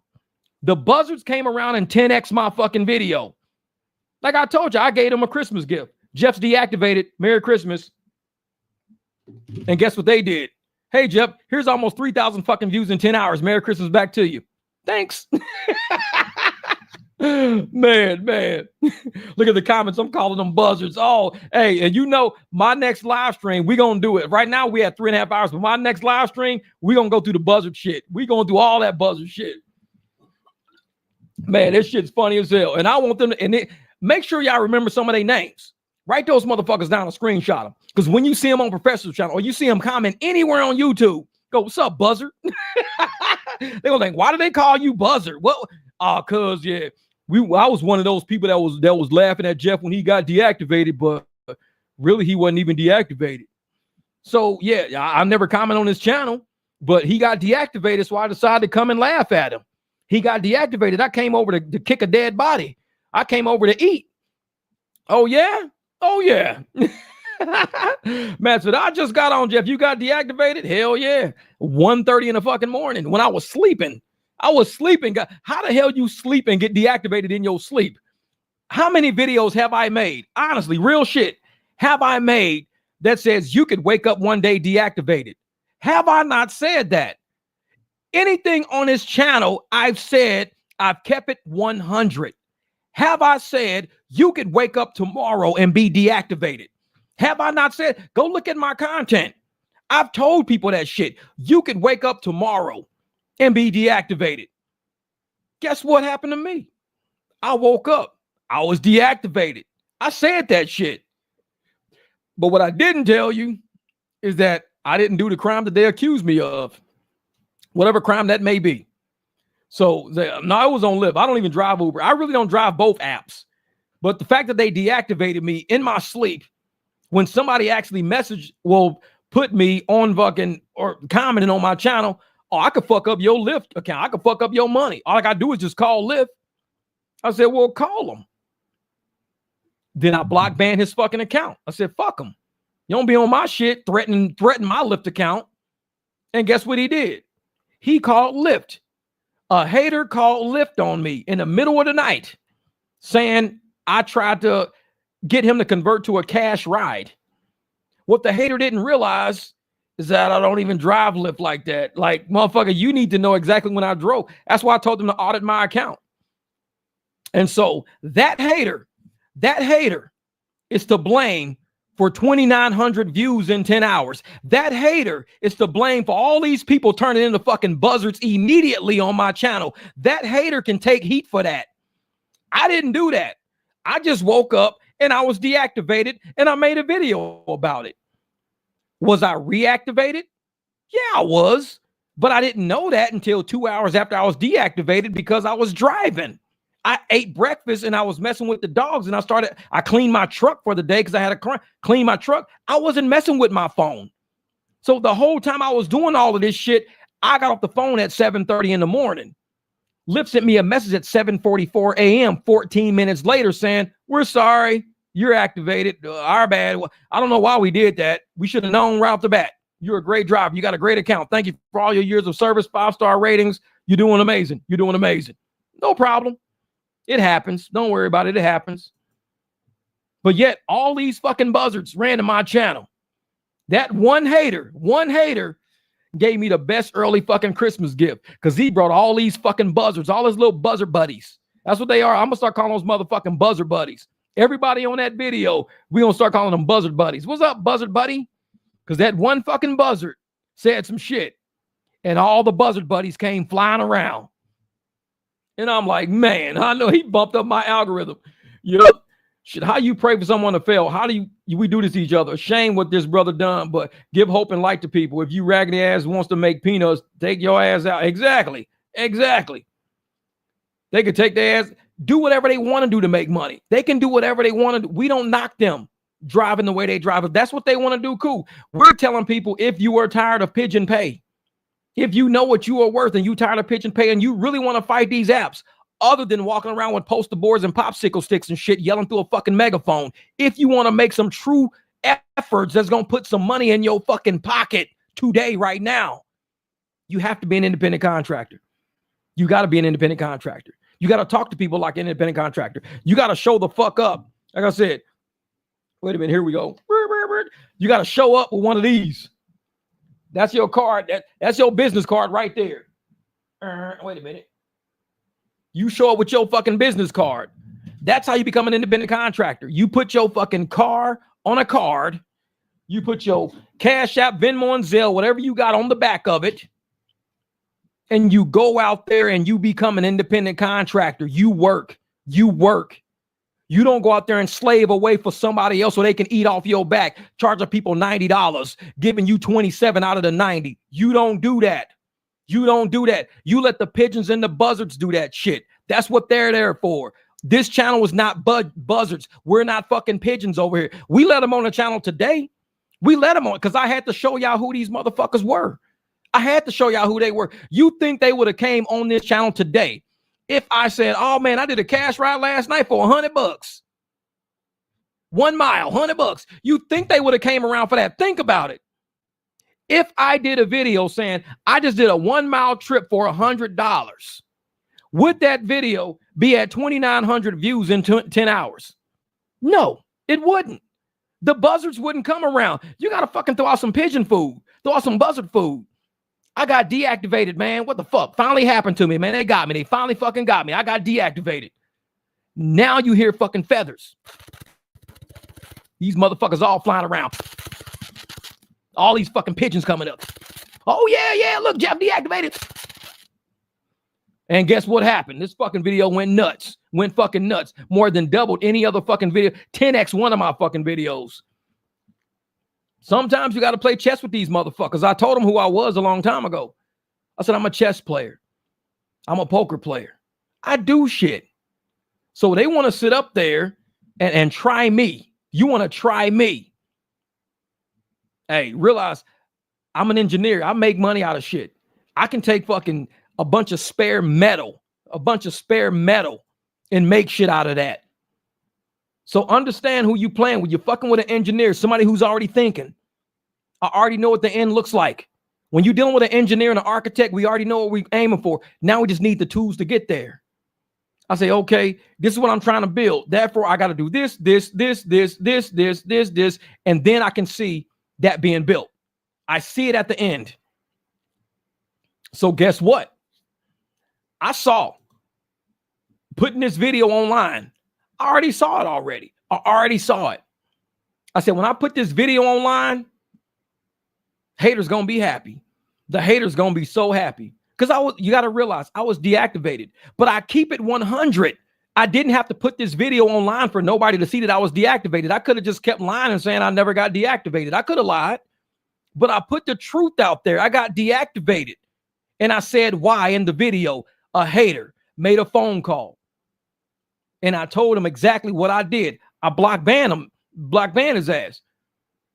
So if I'm telling you the 100% truth in my video, but all the fucking buzzards are on that video sitting around going, well, no, it was a rider. You just paranoid. It was a rider. You ain't never getting back on. Once you get deactivated for that, you're done. My cousin got deactivated for that. He ain't never got back on. You're done, Jeff. You're done. The whole time they're saying that, the entire time, all these people are saying what they're saying. Think about it. I was already activated again, but they were so sure. All these buzzers were so sure, 100% sure. And the entire time, my account was online. I'm activated. I'm just reading they shit laughing.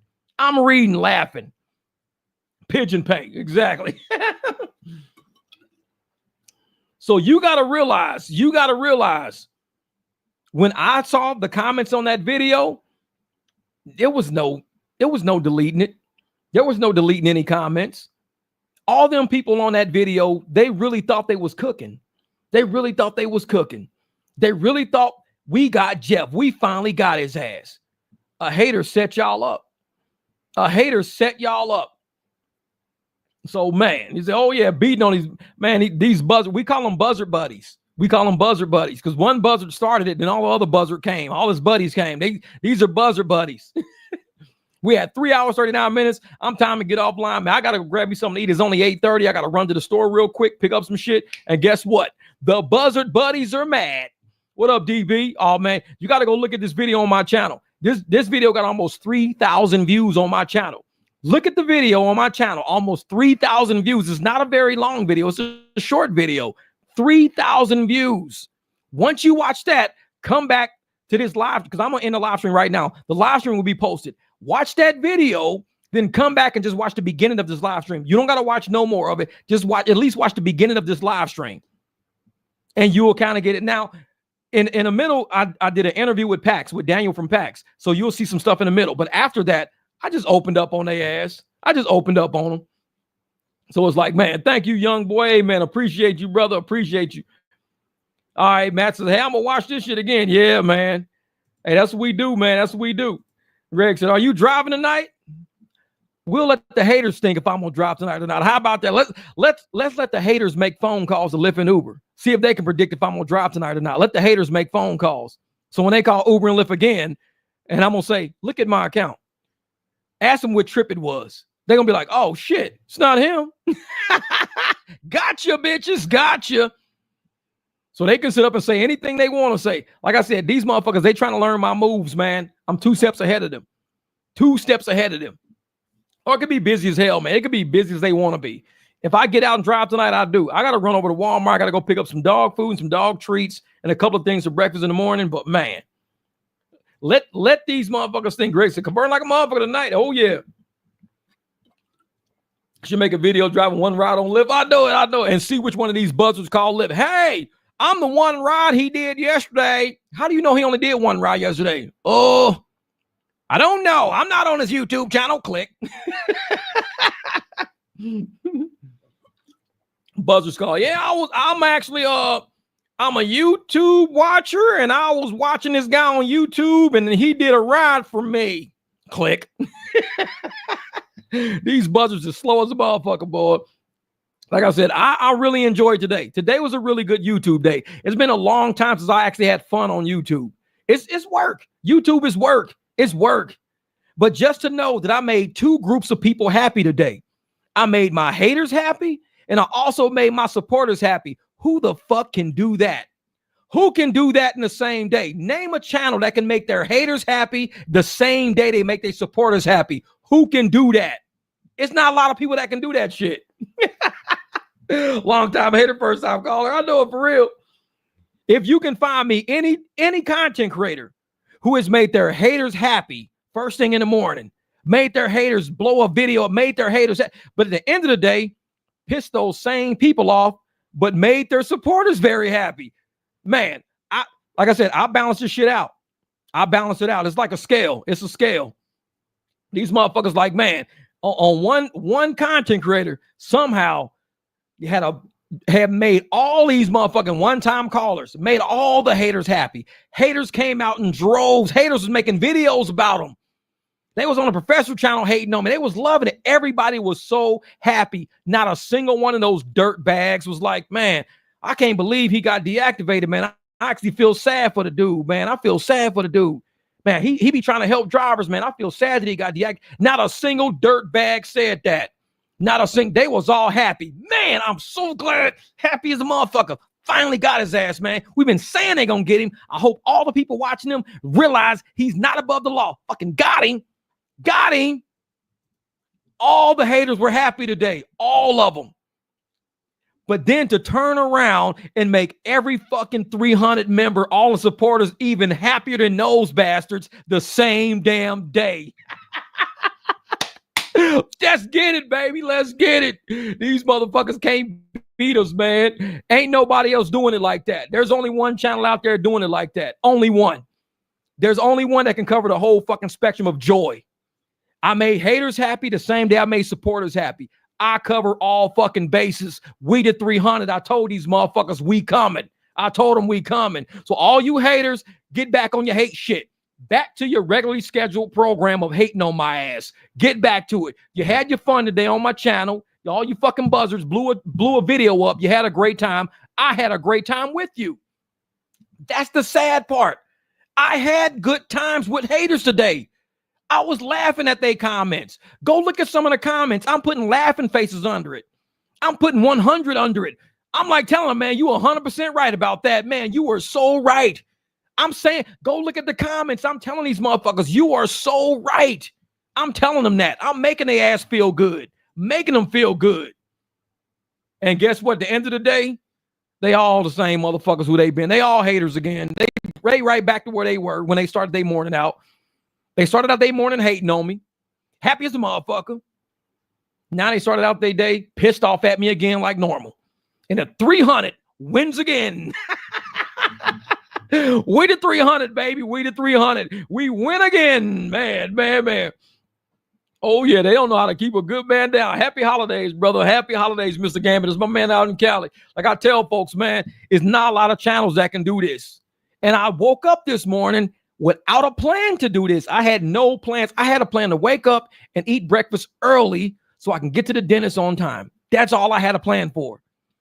I made every fucking body happy today. All the haters were happy this morning, and all the supporters are happy tonight. We're going to have a good night, y'all. Y'all have a great weekend. I'm glad I can make everybody's day. All you fucking buzzards and you buzzard buddies. Glad y'all, the 300, glad I can make y'all day. This is how we do it, man. I'm out. I got to go get shit done. Whoops, sorry about that. I got to go get shit done. So, man, say Dad was so happy earlier. Now he's pissed. Thanks, Jeff. Exactly. These motherfuckers was all happy today. They were all happy. Oh, finally. They were sharing my video, probably on Facebook, laughing at me and every fucking thing. They was all happy today. The whole time I was active. That's the shit that had me laughing. Just reading their comments, knowing damn well none of them knew what the fuck they was talking about. That shit had me dying laughing. They was so sure. I'm like, are you sure? Go look at them videos. Call them all buzzard buddies. I was like, are you sure? Are you sure? I was asking, I'm like, are you 100% sure I can't get back online? 100% you can't get back online, Jeff. You're done. You violated the TOS and they finally caught your ass. You're done. Are you sure? All right, Lady DeAndre, we'll see you, brother. Man, I'll check y'all later.